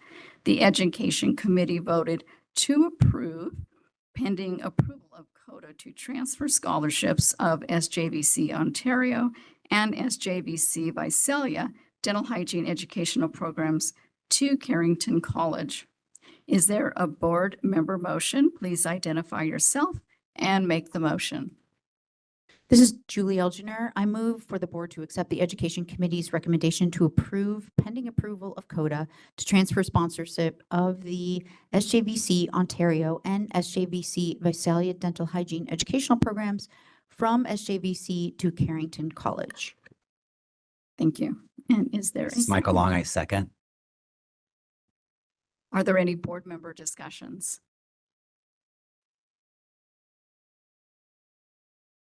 Seeing none, are there any in-person public comments? Seeing none, are there any WebEx public comments? DCA moderator, would you please facilitate the hand raise feature for public comment? Thank you, Madam President. If anyone would like to comment, please raise your hand by clicking on the hand icon next to your name, or if you've called in, you may press star 3. We'll give you a moment.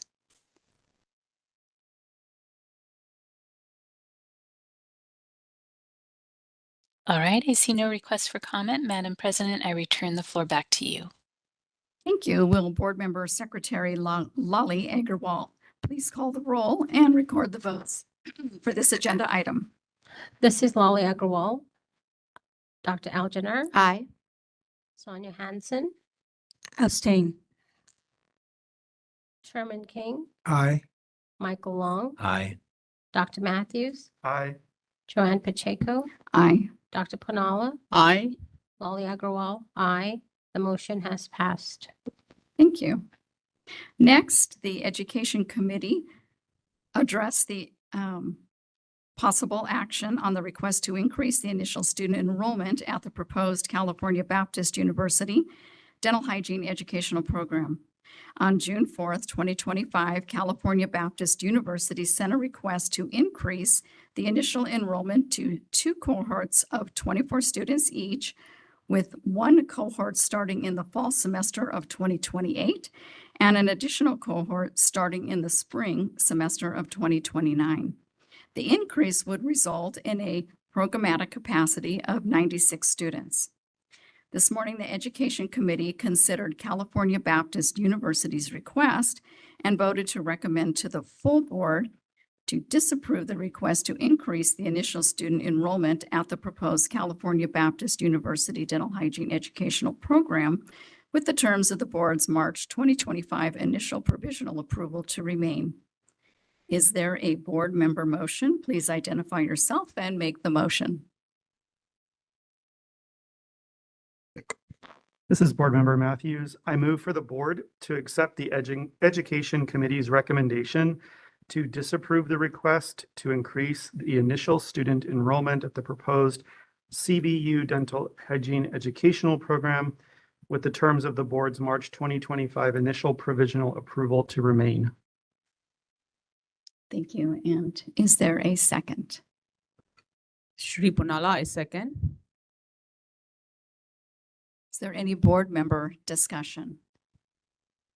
This is Lolly Agarwal. I just wanted to ask Dr. Petty if she saw any disadvantage to them having 2 cohorts. So the documentation that they provided to the board was very thorough. They had plans which would, the scheduling would have been appropriate. I don't see, other than them not having a track record, everything looked good on paper, but as far as, you know, the final decision, that would be up to the board. But they did have everything covered appropriately, and they have the funding, and everything was in order otherwise. Okay, thank you. Dr. Petty, Yes, sir. when we consider a new dental hygiene program, I haven't been on a board member long enough to see a new program come through. Nor have I. Oh, maybe historically, maybe you know, or someone knows how do they determine how many cohorts, and what has the experience been? Have they started with 2, 4, 6? Any consideration there? So historically, there are, one program in particular was approved. It wasn't approved by this board. It was approved by the dental board.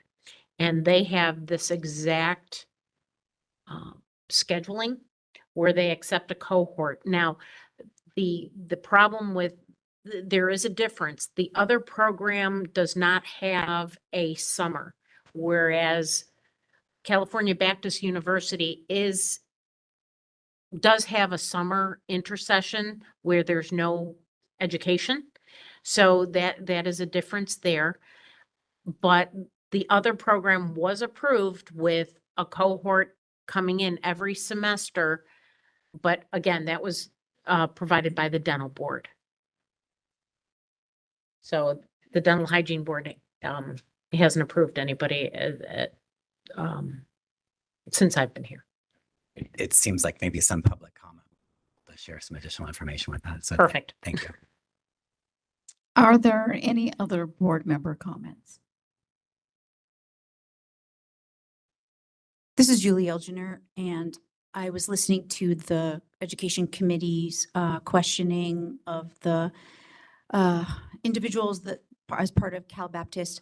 I shared many of the same questions that the board was asking, which is what changed, you know, between March. All this, the documentation was obviously extremely thorough.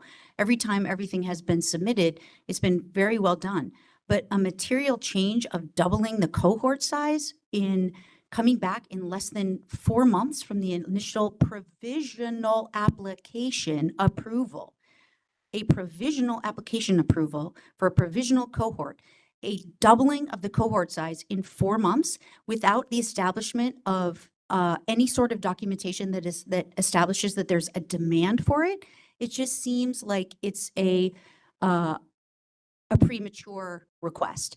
If the program felt as though, and they can demonstrate an overwhelming desire and need and enrollment for it, then coming back next year, 6 months from now, whatever it might be, seems appropriate. But quite honestly, I was just stunned, particularly at how thorough the initial application was, to be able to then have this request less than 4 months later.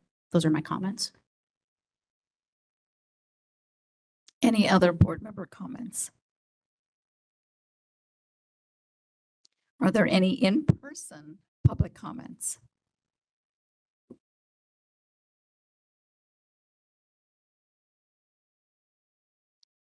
Joanne Galliano, educational consultant. And I think I've been an educational consultant since the inception of the Dental Hygiene Committee. And I think the problem here is that in the initial presentation that they made to this board, they were not forward thinking. Most program approvals that have been done in my experience have projected out multiple cohorts. They've never said just we'll do one and then we'll see how it goes from there. They've always projected out some as many as 6 cohorts, and they were approved to go forward with as many as 6 cohorts with less documentation than was presented by Cal Baptist. Cal Baptist did go in after their initial approval, and Dr. Donovan did submit, which Dr. Petty and I both reviewed, did submit additional documentation showing that they could take a second cohort. The only error that I think they made is that in trying to get their initial approval, they should have already have said, we're looking at multiple cohorts, so that this board would have known this is not something that is a one-shot thing. It's something that's going to build on itself. Historically, the board has not required a program to prove itself before approving additional cohorts. They have simply said, if you provide us the evidence to show you have the money, you have the resources, you have the scheduling in place, we're going to trust you to go forward, and then we will evaluate you. That's the provisional. We will evaluate you as you go along. I think that it's crucial at this point, especially, and if you look at the documentation, they've clearly shown a need for the services in that 15 area. seconds. So I really would recommend this board reconsider the vote and allow them to go forward, knowing that we're going to be monitoring them the whole time. And they did provide the evidence showing there is a need for that additional cohort.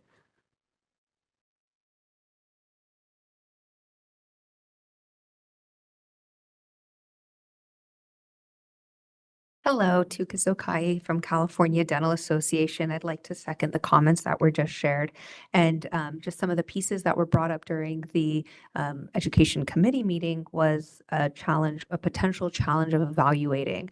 And the application fees, I understand there is this significant staffing challenges, but the application fees should be supporting this work, and ideally within that 2-year of provisional approval, that even with 2 cohorts, that there is a demonstrated commitment to supporting the students and that they will be evaluated with this 2 cohort proposal. We see that it is still a strong proposal, and there's been cited efficiency plans to make sure that the cohorts are properly training these 2 cohorts of students per year for a total of 96 students over the 2 years. And just as a note, with our pressing workforce challenges, that there is really need for this additional training.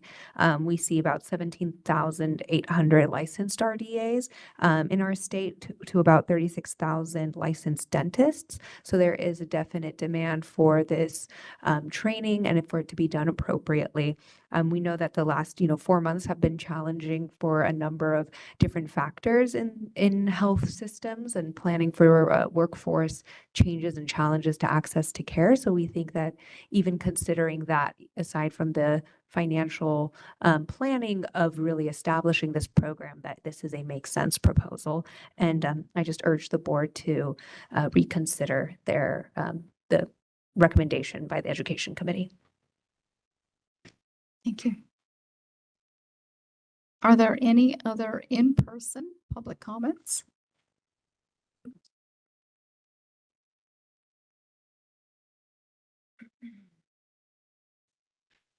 Thank you, Kelly Donovan, Program Director for Cal Baptist. I do want to answer Dr. Elginer's question as far as the change and the timeline of that. We did have the documentation. It was fully reviewed, and I did have the approval to submit it to the board. And it was submitted, in full transparency. It was just after that time that there was some discussions and some other discussions about, the financial aspect. And so, again, I just want to reiterate to the board, I've been in dental hygiene education for 20 years. I've been a hygienist for 30. I am very, very proud of this board, and I've been with it since the inception in 2009, the Dental Committee of California. So I'm very, very proud of the work here. And so I honor your decisions and so forth. But what I would ask you to consider is, again, we want to serve the people and the community of the Inland Empire. And it is very important to the California Baptist University administration that they're the ones paying for it. I'm not. And so I want to be supportive of their needs as well. They're supportive of us. I've asked them for, a no cost program or no cost for the consumer. They are supportive. They are listening to me. I didn't want the burden to fall on the students. So they are listening, and they really want this program. I really want this program. So I would, ask you to consider that as well. Thank you. Okay, this is Sherman King. I have a comment about the motion. Now I listen to the experts saying, looks like this, this program should go on. But if we vote yes on the motion, then that means that the program will not be go on. But if the motion fails, what happened then? Do we need to another motion to approve the actions? That's a very good question. So in consultation with legal over this, the program would have the opportunity to have this topic put back on the agenda at another meeting. Another meeting, that means they will delay for another month to discussion this, or should we make another motion to? My understanding was that the motion was voted upon during the education meeting. I thought that's just a recommendation.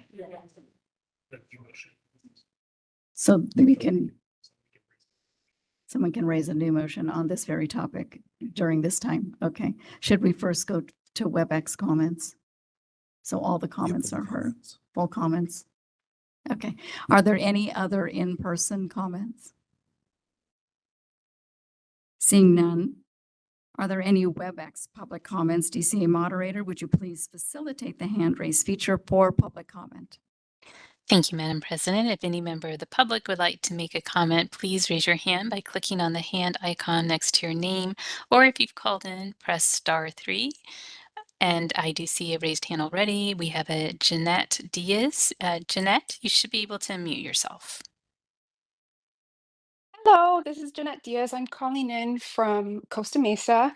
And unfortunately, earlier I couldn't figure out my hand raise, so I wasn't able to comment during the conversation on this before. But I do want to support what Ms. Galliano mentioned, how traditionally we haven't, what we haven't expected that programs have a track record. I think all the comments that were real positive about all the paperwork that was submitted and what a fine job that was done. I think that really shows that the work has been done, and I can see how, the question of whether to have a certain amount of students, graduated, just starting a program, I could see how that could expand down the road. And I think the biggest thing for me is that this program would be serving the community in Riverside County. And this is an area that has been traditionally very underserved. And I think that for me, as a hygienist, public health professional, I really, I can't wait to see what this program does for the community that's going to be serving the public, and having more students could potentially mean, you know, more access to care for those in the community. So I would recommend that maybe we reconsider. Thank you for the time to comment. Thank you. All right, we have Abigail next. Abigail, you should be able to unmute yourself. Hello, my name is Abigail. I'm a recent graduate from the Bachelor of Science in Dental Hygiene program from West LA, and I'm speaking today as someone who was a part of a spring cohort and experienced for the firsthand challenges that can arise when the programs kind of expand too quickly. In my own experience, I saw peers struggle and even leave the program, many of whom I believe would have succeeded with more direct and support from the faculty. So I guess moving from a single to double cohort structure without a proven foundation may maybe unintentionally reduce the quality of education and mentorship that the students need to receive. Students thrive when they feel seen and supported, not rushed or overlooked. So I encourage the board to consider the long-term sustainability and student outcomes when evaluating this proposal. Thank you. All right, this is the moderator. I see no further raised hands. Madam President, I return the floor back to you. Thank you. Just a couple of comments. Okay. This is Anthony Lum, Executive Officer.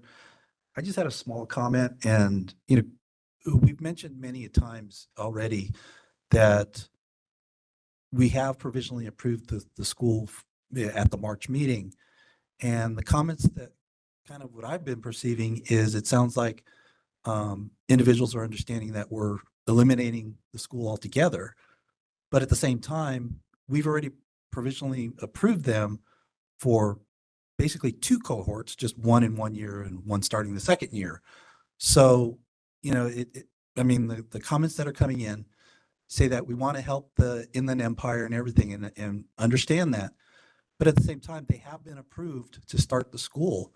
It's just something where it's difficult as the entity representing the people who have to oversee this program to be able to just not hesitate in recommending the full bore of a full 96 students over 2-year period. That's just my 2 cents. But as far as staff that work this program, thank you. A couple of things that I heard was historical purposes. I'm not sure how many programs the board has approved as a board. And so they were approved by the Dental Board of California. So that is one change. We do hear access to care, and we are aware of what is the current situation and what is going on.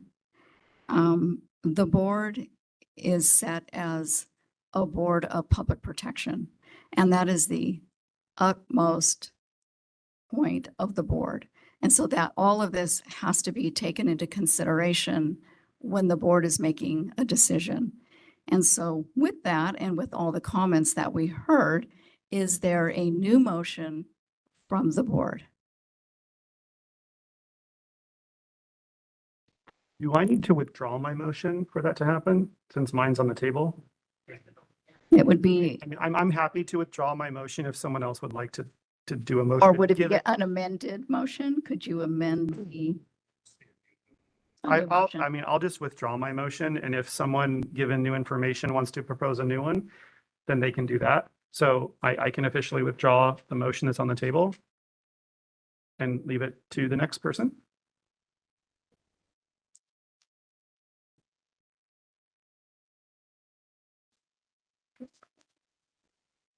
Motion language, huh? You just read it and say approve.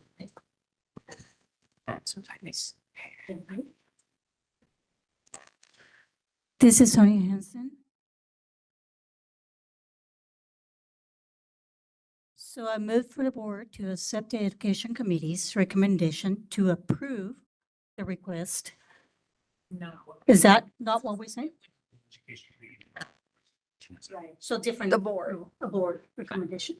So not the education, but the board. Correct. Correct? The full board. Okay.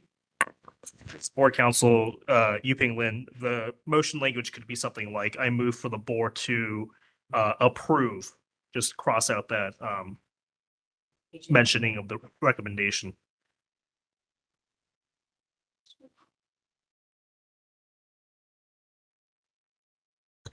Should I go ahead and continue? Since I made the motion? Sure. So I move for the board to accept the recommendation to approve. No. To approve. To approve, right? The request to increase, and the rest of the writing is right? Correct. To increase initial student enrollment at the Process California Baptist University Dental Hygiene Education Program within the terms of the board for March 2025, initial provision approval to remain. I second. So, Yes. And then do we go for board discussion? Discussion from the board. Okay, I do.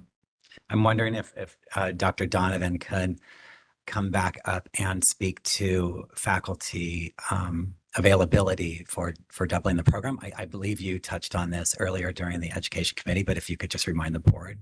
If we could just finish with any other board discussion, because there may be other things that she can answer. Okay. Any other board discussion?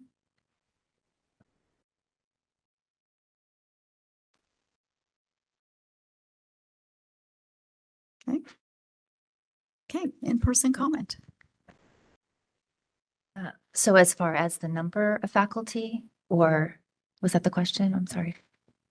Yeah, just the overall, I guess the process of adding these additional cohorts it's every semester now versus taking, say, your fall semester faculty and applying them in clinic, or Okay, I see. Overall structure of how the faculty would be. Okay.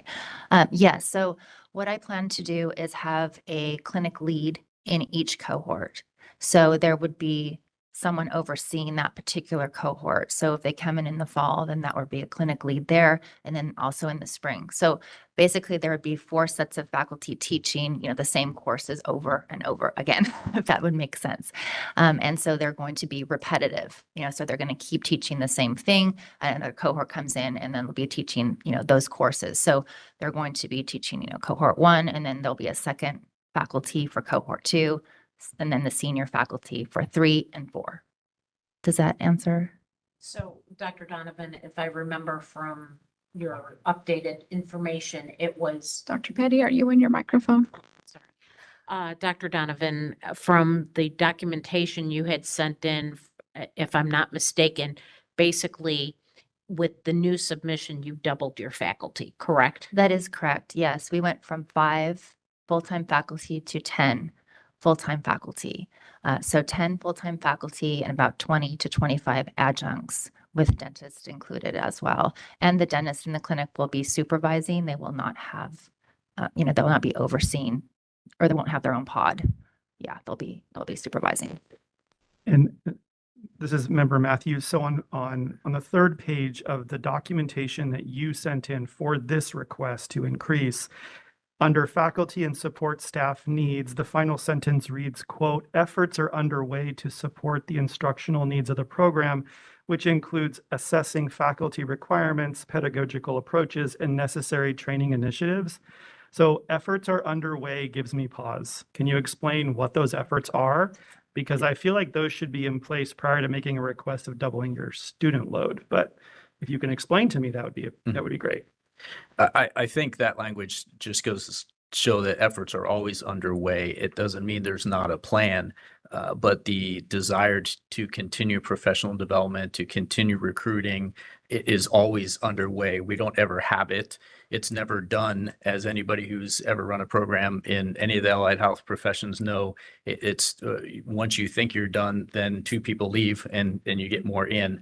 So I don't think that that's hidden language or to say that we don't have a plan or don't know what we're doing. That's just to reflect the fact that this is an ongoing process.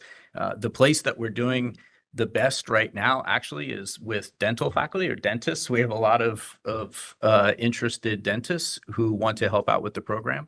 And so we're excited about that. We always know, as we discussed last time with Board Member Long, we talked about this specifically, the need for faculty and how there's a shortage of them and the relationships with them and the dentists out in the field. I learned a lot the last time I was here. And one of the things I talked about last time, and I can continue to be committed to this, is our role in the community of preparing faculty members, and not just in dental hygiene, but in all of our allied health areas. We're in constant, so when I say that continues, that's part of that plan. Finding practitioners in all of the fields that we work with in the College of Health Science and working with them in a workforce development type setting to prepare them to become faculty members and teach the next generation. We need clinical faculty, we need didactic faculty, and that is a big part of who we are and what we do, is to continue turning those people out so they can come be part of the program. And that'll always continue, and until we get to the point where we are in our other programs, which is we have graduated our own faculty now. So we don't have a single program now that's over 5 years old where we don't have a graduate of the program who is a member of our faculty. And that's always the goal. You grow your own and you prepare them and you get them back. So we're already thinking about that, even though if we were approved, we wouldn't have our first student for more than 3 years from now, but we're already thinking about that faculty piece every single day. And we're already training who these people are going to be. Does that answer the question? Yes. If I could make a follow-up question. Sure. On page 23 of the documents that you provided, I would like some clarification about where the faculty and staff will be housed in terms of their office spaces. Mm-hmm. Are they anticipated to be in this building that's being built? Are they going to be in places where already exist on campus? What is the support structure in terms of their own space to do their work? What does that look like? Yeah, that will be very strong support. Yes, it is. So the plan, we have 3 different facility plans that were provided to us as options. The option that was kind of right in the middle is the one that we like the most, and that we have planned everything based on. There are already faculty offices there. So we're talking about approximately 12,000 square feet that's already existing right now. And then the remainder of that would be new build that would be adjacent to the property. But yes, faculty space, support space, workroom space, all of that will be provided for them. And they certainly will be working on site, yes. Okay, just as a clarification, because on page 23, under your capital expenses, there's a 0 budget item for faculty and staff offices. So what you're telling me is that it's 0 because those facilities already exist? Well, I would say it's might be 0 there because it's included in the overall cost. I believe that Dr. Donovan provided one bulk cost for the build out. Down clinic, radiography, lab, locker room, reception room, faculty and staff offices at a 0 item. So okay. Right. Yes, that was because as Dr. Pearson mentioned, there's 3 different options right now for facilities. And one of those is a vacant PA space. So our PA program moved to a different building. So we may be putting, if that's what the decision is, or the new build, they will be right there. But regardless of that, there will not be far. Yeah, it's very important to have them near clinic and near the students. Absolutely.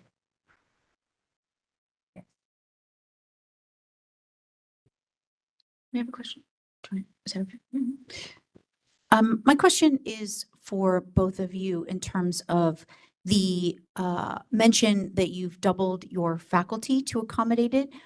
What have you given consideration to the impact to your staff? Because having to be constantly processing all of the applications, the financial aid, the graduation requirements, all of those kinds of things, as someone who is a faculty in an executive program that has rolling admission continuously for all 4 quarters, our staff have burnt out much more quickly than what we anticipated. And so I'd like to get some clarification as to what you're prepared to do if you are doubling the admissions. May I? Yeah. Yes, go As we've discussed quite a bit, past performance is not a predictor of future. We understand that. And so I'm hesitant to say we've done this, and yet all I can do is tell the truth of who we are and what we've done. And so when I arrived, we were right around 2,000 students, and now this fall will be over 12,000 students. And so this is not a unique issue. That stress on staff, the stress on faculty, the stress on facilities has been there over the past 24 years that I've completed at the university, and will continue.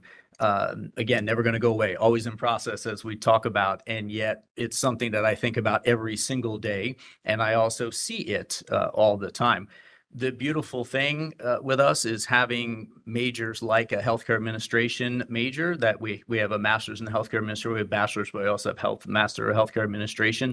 We have a lot of those students that work as student workers on campus, and then they roll into full-time jobs. They're entry-level positions. They come in, they get a lot of experience. Sometimes they stay with us and move up into higher roles. Sometimes they use that experience and then they move out. But that's all part of our process of trying to grow our own. So it's really mutually beneficial. It's providing jobs for young professionals who need them and want to work in the field. And it's also helping us secure the human resources that we need on a regular basis. So that diversity and program that we have all feeds in well together, and there's reciprocal benefit. And also to Dr. Elginer, the staff was doubled, the clinical staff, as well as the reception and so forth. So everything was doubled to make accommodation, of course, for those needs within the reception area, the clinical sterilization area, and so forth. Yes, thank you. Any other board member comments for our in-person presenters?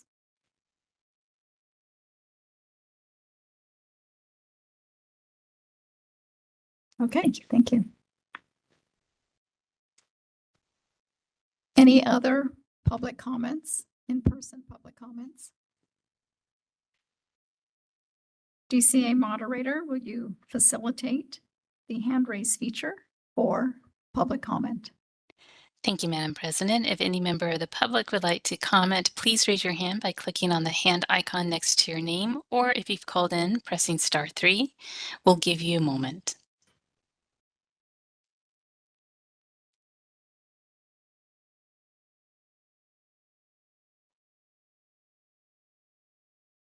All right, I see no request for comment at this time. Madam President, I return the floor back to you. Thank you. At this point, we have a motion on the floor. It has been seconded. And now I would ask Secretary Lali Agarwal to please call the roll and record the votes for this agenda item. This is Lali Agarwal, and I will now call the roll. Dr. Algener. Aye. Sonia Pat Hansen. Aye. Chairman King. Aye. Michael Long. Aye. Dr. Matthews. Nay. Joanne Pacheco. Aye. Dr. Panala. Aye. Lali Agarwal. Aye. The motion has passed. Thank you.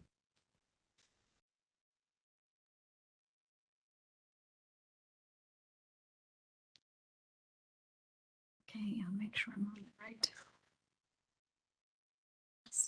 Yes. This is Anthony Lum, Executive Officer, just FYI, but since I've been here in this role as Executive Officer, we haven't approved any schools. So I know that question was out there, so just wanted to let you know. I've been with the board since 2011, and although I didn't have the primary role of overseeing educational programs, I don't recall any other educational programs being approved since I've been here. Thank you. What's that? West Coast, and we also did Concord. Okay. They both were approved by the West Coast University and the Concord. By the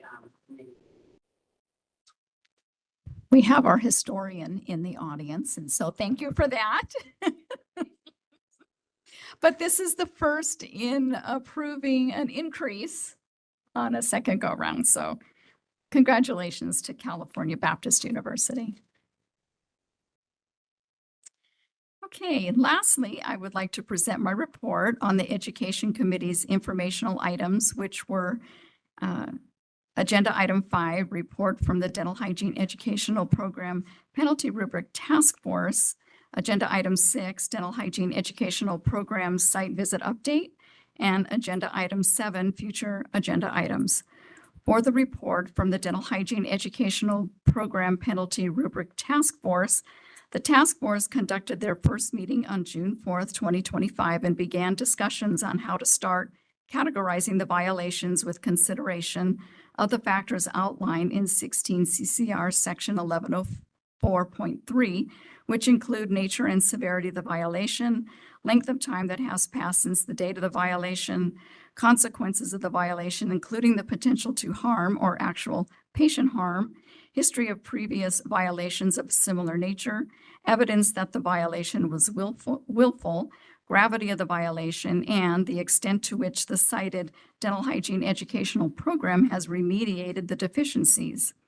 Along with beginning to categorize the aforementioned factors, the task force discussed the frequency of violations discovered at the dental hygiene educational programs, along with the discussions on timeframes the program shall be given to remediate violations and deficiencies. This is anticipated to be several future meetings prior to a draft penalty rubric to be presented to the board for consideration, and the next task force meeting is scheduled for July 22nd, 2025.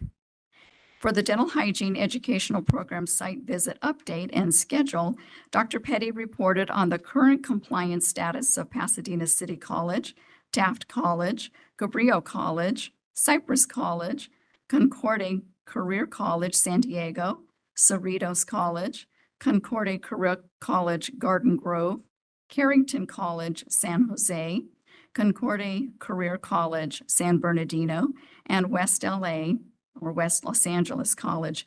She also provided an update on the current dental hygiene educational program site visit schedule. For future agenda items, there were none. And this is the end of my report. Is there any board member discussion? I've worn you guys out, huh? Is there any in-person public comments? Seeing none, are there any WebEx public comments? DCA moderator, would you please facilitate the hand raise feature for public comment? Thank you, Madam President. If any member of the public would like to comment, please click on the hand icon next to your name, or if you've called in, press *3. We are displaying instructions and we'll give you a moment.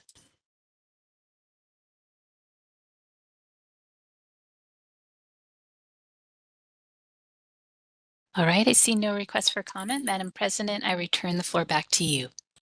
Thank you. Is there a board member motion to accept the full Education Committee report? Please identify yourself and make the motion.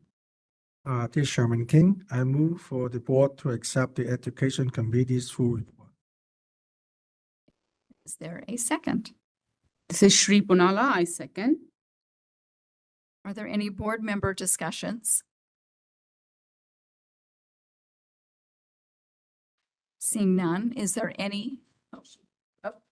Dr. Thank Pinal. you for working on the rubric, and I saw the extensive work and the well-prepared document put together. Thank you, Dr. Petty. Did you hear that, Dr. Petty? She said thank you.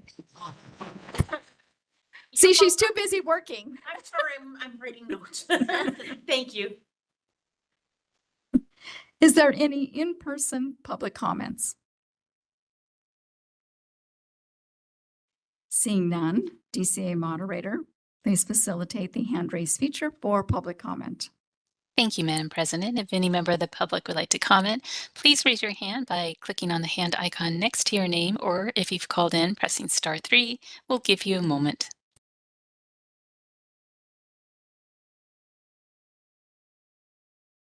All right, I see no request for comment. Madam President, I return the floor back to you. Thank you. Will Board Secretary Lali Agarwal please call the roll and record the votes for this agenda item? This is Lali Agarwal, and I will now call the roll. Dr. Algener. Aye. Sonia Hansen. Aye. Sherman King. Aye. Michael Long. Aye. Dr. Matthews. Aye. Joanne Pacheco, Aye. Dr. Punala, Aye. Lolly Agarwal, aye. This motion has passed. Thank you. It is almost 2:05. Is it time for the 7-mile stretch and take a 10-minute break? Okay, and we'll start back with agenda item 12. Thank you. Start back. Make it loud. I'm on to something now. Yes, yes, no stopping me now. Look out. Okay, we will now take roll to be sure that everyone is back. If Yes. I- This is Mhm. This is Lolly Agarwal, and I'll now call the roll. Dr. Algener. Present. Sonia Hansen. Present. Chairman King. Present. Michael Long. Present. Dr. Matthews. Present. Joanne Pacheco. Present. Dr. Punala. Present. Lolly Agarwal. Present. Quorum has been established. Thank you. We will now turn it over to Mr. Long for discussion and possible action on legislative and regulatory committee report and recommendations. This is Michael Long, the committee chair, to present the Legislative and Regulatory Committee report. We also had individual action items to address, like the Education Committee. So they'll be reported individually. A summary of the information items will be provided at the end of my report. First, the Legislative and Regulatory Committee established a quorum and asked for public comment for items not on the agenda. There were no public comments. Next, due to information and public comments received, staff requested for Legislation and Regulatory Committee to table the discussion and possible action on 16 CCR sections 1116, mobile dental hygiene clinic issuance and approval, and 1116.5, registered dental hygienist and alternative practice physical facility until November 2025 meeting, so that staff may revise the proper language for clarity, and the request was granted. I would just like to ask at this time if it's possible to assist Dr. Petty if you need any help. Can we? Oh, I Um, would love help. Okay. All right. You mean for the language? For the language on 160 or 1116 and 1116.5. Yeah, well, he's my boss. He has to approve it. Oh, I am available to help if that's appropriate. Perfect. Okay, yeah, thank you. Next, the Legislative and Regulatory Committee reviewed legislative and regulatory agenda item 5, legislative update, bills of interest, and legislative calendar. Dr. Petty reported as to the current status of legislation for 2025 of the concern to the board. This morning, the Leg-Reg Committee considered the current status of legislation for 2025 of concern to the board and voted to recommend to the full board to approve the proposed positions as follows. AB 224, maintain watch. AB 341, maintain watch. AB 350, maintain support. AB 371, maintain watch. AB 489, maintain watch. AB 742, maintain watch. AB 873, maintain oppose. AB 966, maintain watch. AB 980, maintain watch. AB 1307, maintain watch. AB 1418, maintain watch. SB 62, maintain watch. SB 351, maintain watch. SB 386, maintain watch. SB 470, maintain support. Flip the page. SB 744, support. And SB 461, maintain support. Thank you. Is there a board member motion? This is Board Member Matthews. I can make a motion. I move for the full board to accept the Legislative and Regulatory Committee's recommendation to approve the proposed positions as listed. Would you like me to repeat them? Okay. No. As stated by Member Long. Is there a second? Long, I'll second. Are there any board member discussions? Is there any in-person public comments? Are there any WebEx public comments? DCA moderator, would you please facilitate the hand raise feature for public comment? Thank you, Madam President. If any member of the public would like to comment, please raise your hand by clicking on the hand icon next to your name or pressing *3 if you've called in. We are displaying instructions and we'll give you a moment.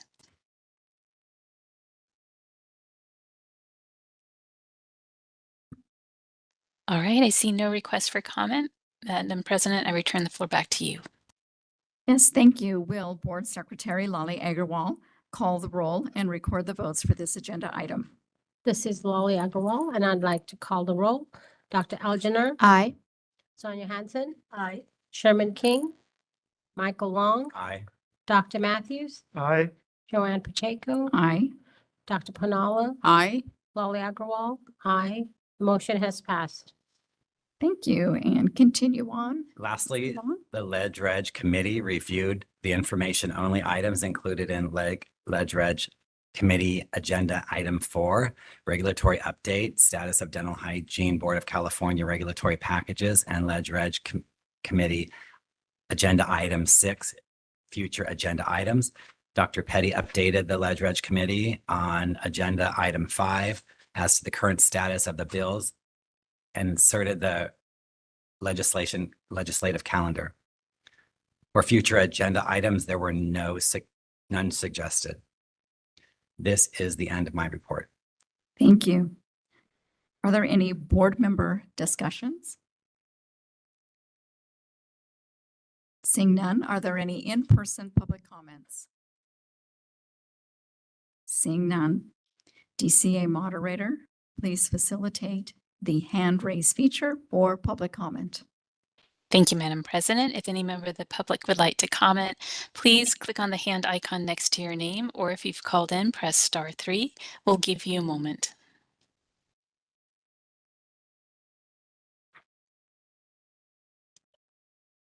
All right, I see no requests for comment. Madam President, I return the floor back to you. Thank you. Is there a board member motion to accept the Ledge Reg Committee report? Please identify yourself and make the motion. This is Julie Elginer. I move for the full board to accept the Legislative and Regulatory Committee's report. Thank you. And is there, Matthews, second. are there any board member discussions? Seeing none, are there any in-person public comments? Hearing none, DCA moderator, please facilitate the hand raise feature for public comment. Thank you, Madam President. If any member of the public would like to comment, please click on the hand icon next to your name or press *3 to raise your hand. We'll give you a moment.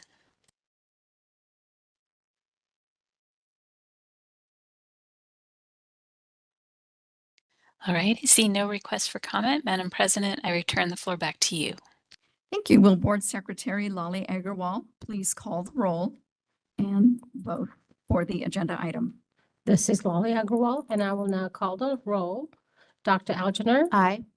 Sonia Hansen. Aye. Sherman King. Aye. Michael Long. Aye. Dr. Matthews. Aye. Joanne Pacheco. Aye. Dr. Panala. Aye. Lolly Agarwal. Aye. This motion has passed.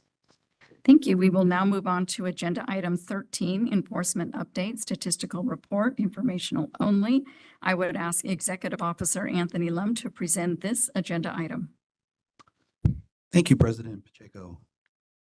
So the information for the enforcement statistics are the addendum attachment that was passed out and also available to the public, and it is an addendum on the website. So this is what the current caseload is as of the end of June. Are there any questions?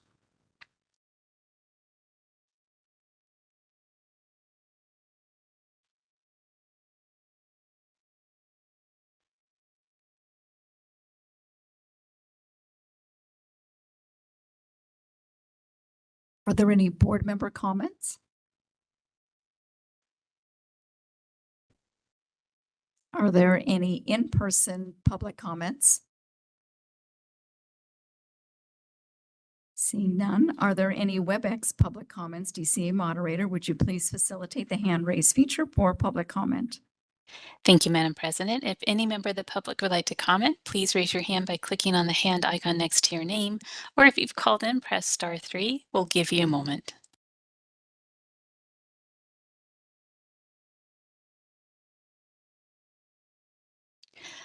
I see no request for comment. Madam President, I return the floor back to you. Thank you. We will now move on to agenda item 14, licensing, continuing education audits and examination updates, statistical reports, informational only. I would ask Executive Officer Anthony Lump to present the licensing, continuing education audits and examination statistics. Thank you, President Pacheco. So starting in the meeting materials on page 485, these charts show the licensing and application statistics that we have covering month by month for the last fiscal year. So the first page on page 485 is the applications and licenses and permits applications received. Are there any questions on this page?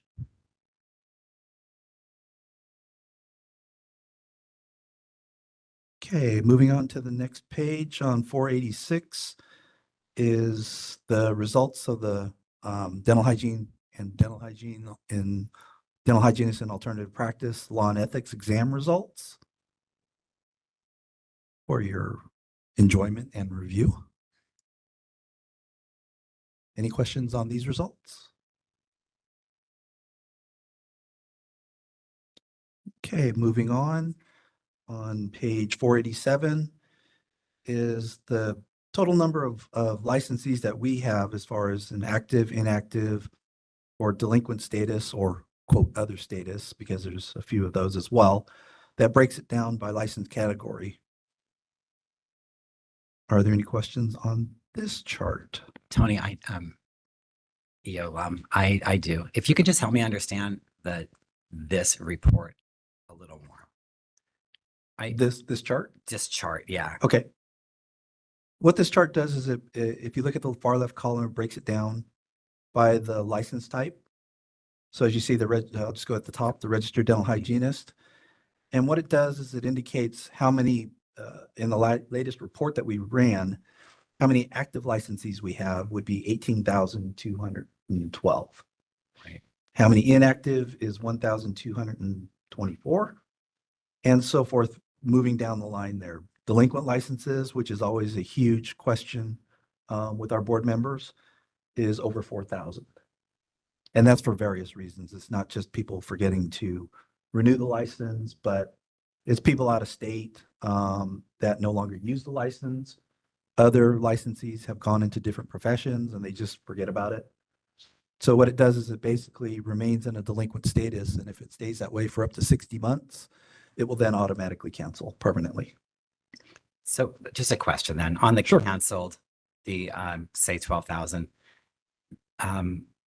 Is there at some point they're going to go off this report, or is this canceled for how long has somebody been canceled? Is this report reference the whole time period of licensed individuals? Correct.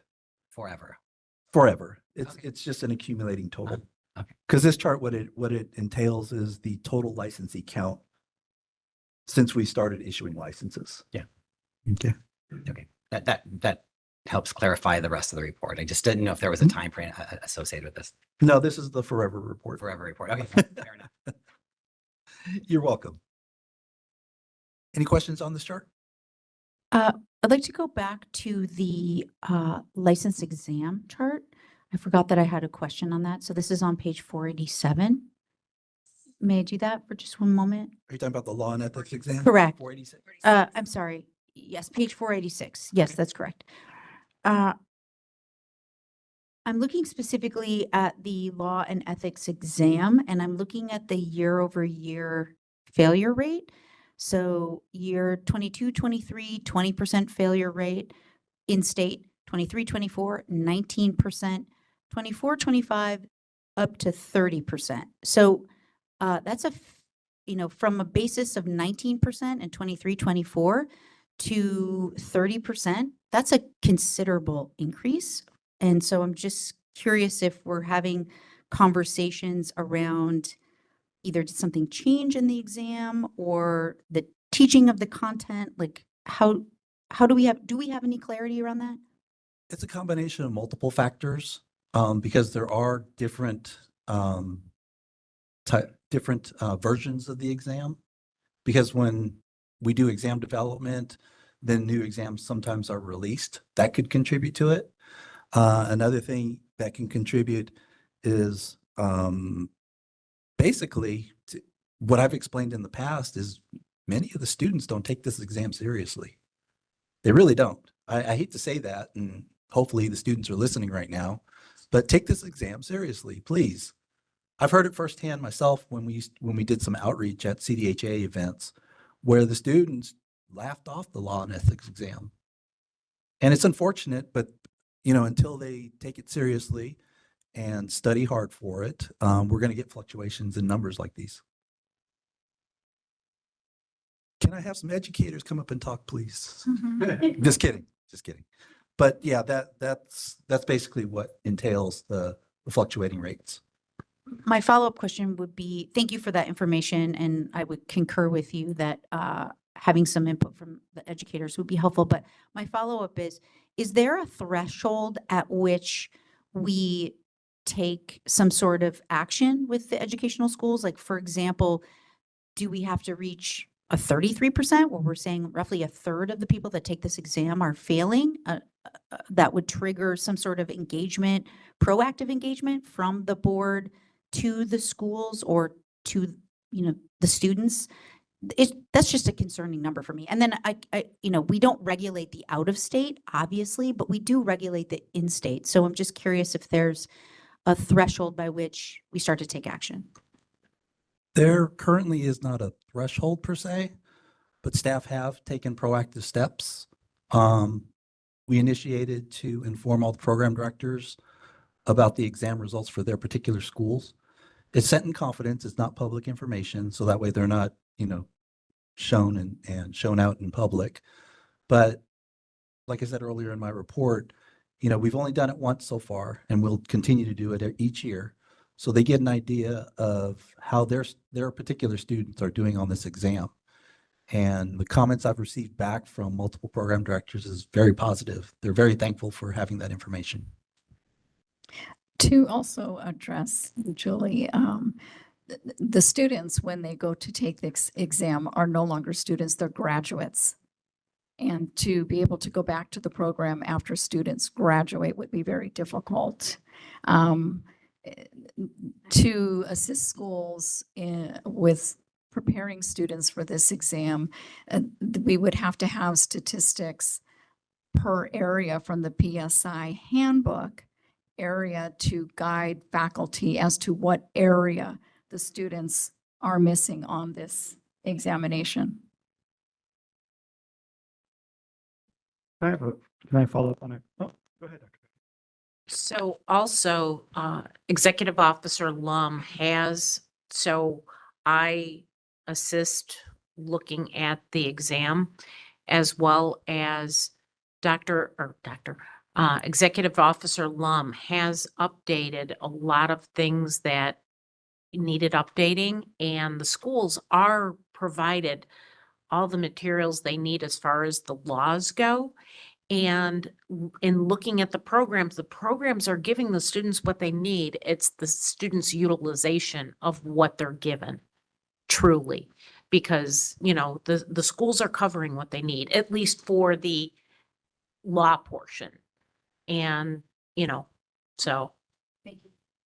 And just one other comment, Anthony Lum, Executive Officer. We also have increased our outreach. One of my staff, my licensing manager, she actually does a lot of outreach. If programs contact us, she actually has I guess she does it through WebEx or Teams with the graduating students. So they can ask anything they want, and we give them a summary of the licensure process, and we've opened that up to all schools. Any other questions? Yes. Could you remind me what cancel licenses are? Canceled is a permanent thing. Yeah, when that, if, What are they? if a licensee does not renew the license, first it goes into a delinquent status. A lot of people hate that word, but all it means is you didn't renew the license. Okay, so Okay. that's what cancel is. No, that's delinquent. Delinquent, okay. So delinquent, they can still renew the license at any time as long as they pay the appropriate fees to renew it. But if it stays in delinquent status for over 60 months, in the system, it will automatically cancel and cannot be reissued, reinstated, or reconstituted for that licensee. In order for them to get another license, they have to reapply like a new applicant. Okay, And thank that's you. what canceled means. It's permanent. Okay, I wasn't sure. I was like, what is cancel? Yeah. And apparently we have a really high rate of deceased people in our industry. Sorry. You got to remember, it goes back for a long time. This data goes back for a long time. Maybe you're changing careers. Okay, any other questions? Okay, I'll move on. Page 488, I just wanted to point out, I'm sorry, there's a typo on that total delinquent licenses, but it's not 43,000 that we have delinquent licenses. It should be only 4,300 on there.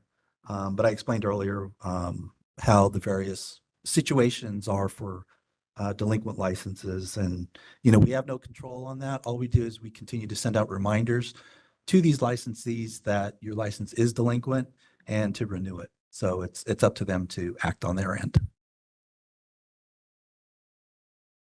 Moving on to the next page at page 489. This is another depressing page, I'm sorry to say, but it's in regards to our continuing education audits. And what you see, I'll just summarize it real quick, is in that pie chart, we currently have a continuing 40% failure rate with our CE audits. So again, that's a responsibility of the licensees. We are randomly selecting these licensees through the computer. And, we select 5% of the licensee population to audit. And this is the results that we get. I was hoping over a little bit of time that with the word getting out there that we are serious about the audits, including many of them being forwarded to citation and fine and hitting them in the pocketbook, that they would, reduce that number, but it hasn't happened yet. If I can comment, 40% we know is a high number. It makes me concerned that this 40% is still practicing as well with. The thing that you have to understand is when you see a 40% failure rate, it's not just because somebody didn't do their CE. They could have done their CE. At least they believe they did with adequate numbers. But the providers that they chose to complete it through may not be approved to be acceptable. So they wouldn't have a renewed license. No, it would renew. It It renews in good faith because when they complete the license renewal application, they're attesting that they've completed the CE hours when they indicate that. Okay. So, and that's penalty under perjury. So hopefully, they're being honest. But when we get the audits completed, the first thing that my staff does is request proof of the CE completion, which in turn they have to submit the documentation and certificates of completion to warrant their completion. And when we look through a lot of the certificates, I understand as an ex-licensee myself, when you try and complete 25 hours of CE, you go to these places that offer multiple units at one time. So you kind of kill two birds with one stone. However, that provider that they get 15 units from may not be approved by the dental board. So that's where we've dinged a lot of licensees as well. They should, like I reported earlier in my report, we have a new page going up for CE information, and it covers a lot of information for the licensees to read through, research, and be a resource for. So hopefully, they get online, they look at that, and this number will go down. Tony, do you have any idea of just like off the top of your head, the average citation amount that a person receives when they fail their audit? Like, what is it like? There's not really an average. Okay. The way that we do I it is see we it ranges from $50 to $2,500. Correct. I feel like if it was 2,500, people would be like, oh my God, I gotta figure this out. But if it's 50, they're like, you know. Yeah. So I'm just wondering what it just depends on what the egregiousness on what they've completed and what they haven't. Okay. $2,500 would be somebody who didn't do a single unit. Okay. So they didn't complete the required numbers. They didn't complete the required courses. And then it's a scale that we use based Okay. upon the number and type of courses that they complete. Any other questions on this chart?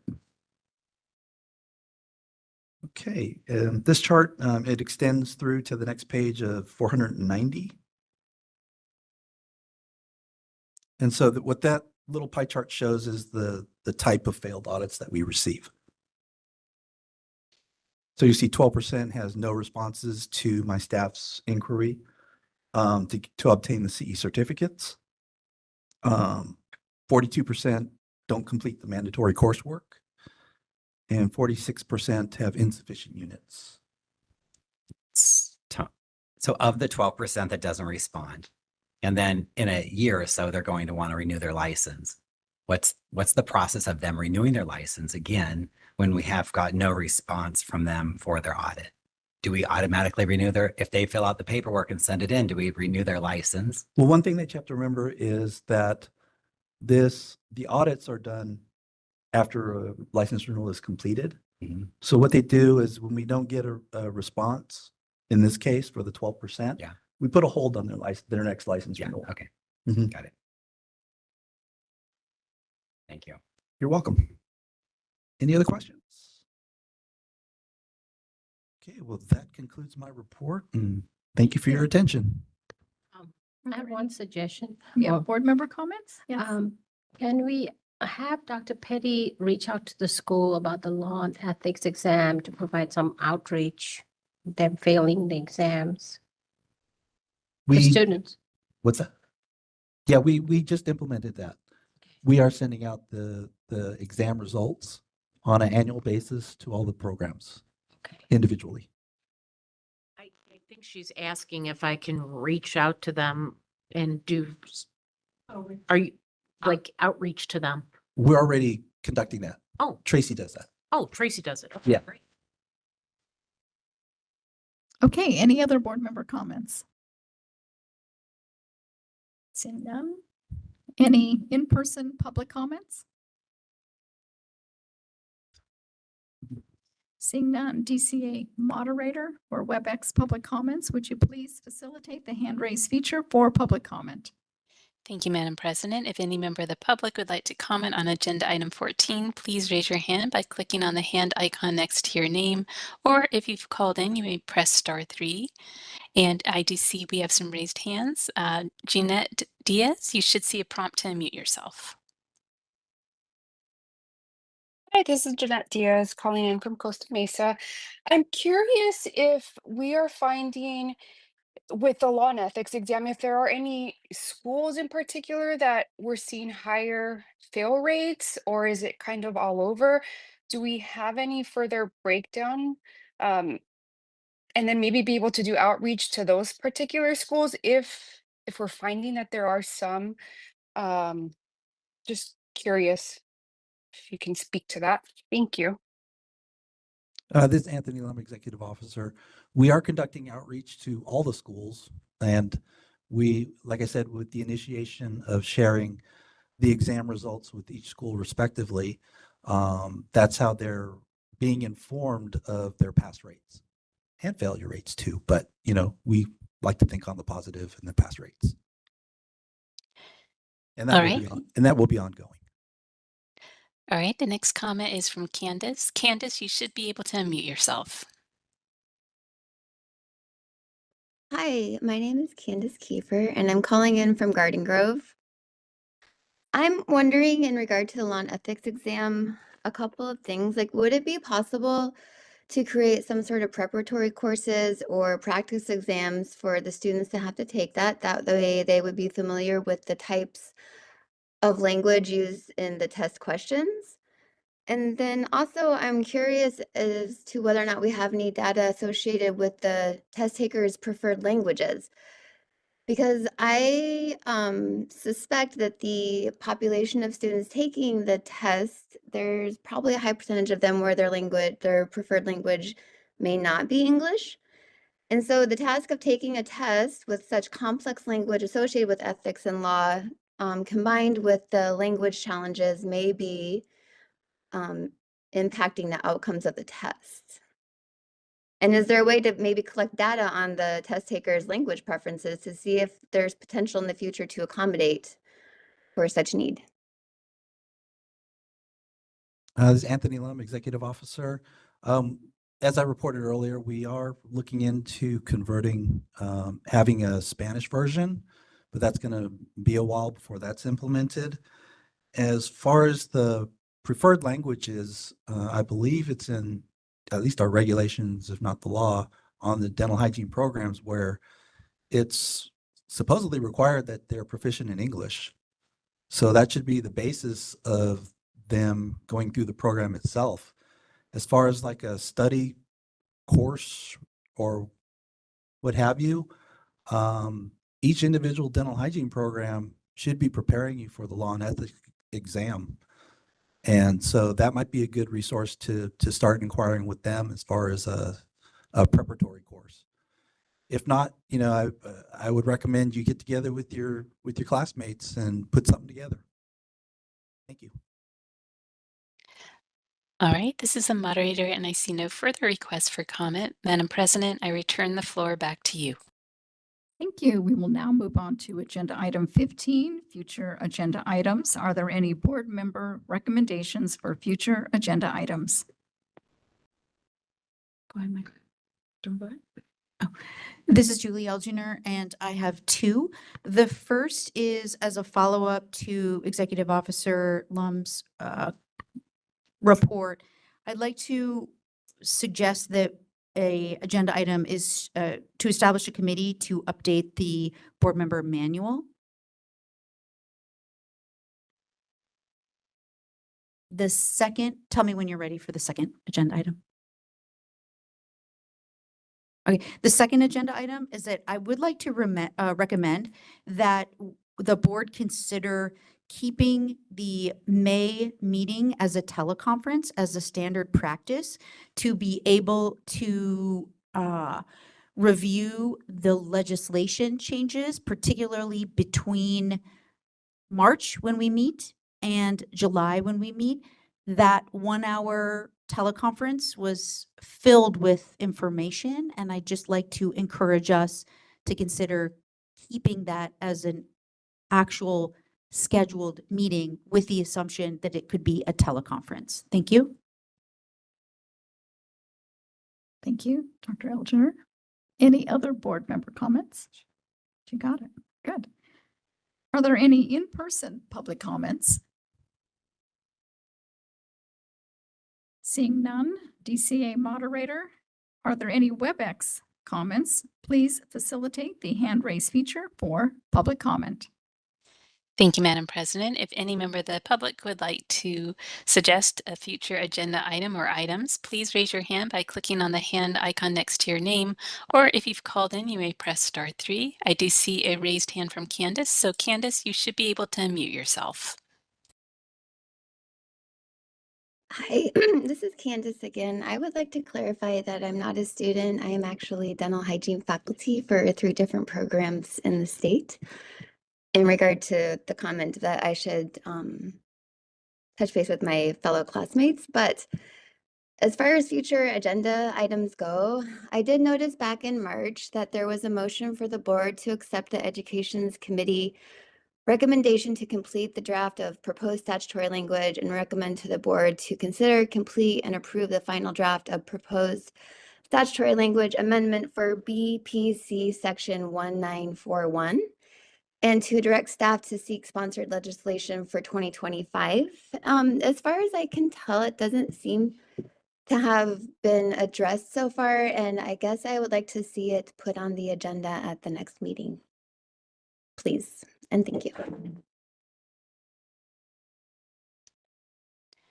All right, this is the moderator and I see no further requests for comments. So Madam President, I return the floor back to you. Thank you. As previously announced, agenda item 16, there is no closed session for this meeting. And so the only thing standing between us and enjoying the rest of the afternoon is agenda item 17, and that is adjournment. So thank you all for attending. The meeting is now adjourned at 2:50. Close enough. And thank you very much. Where's the gavel? Oh, where's the gavel? There you go.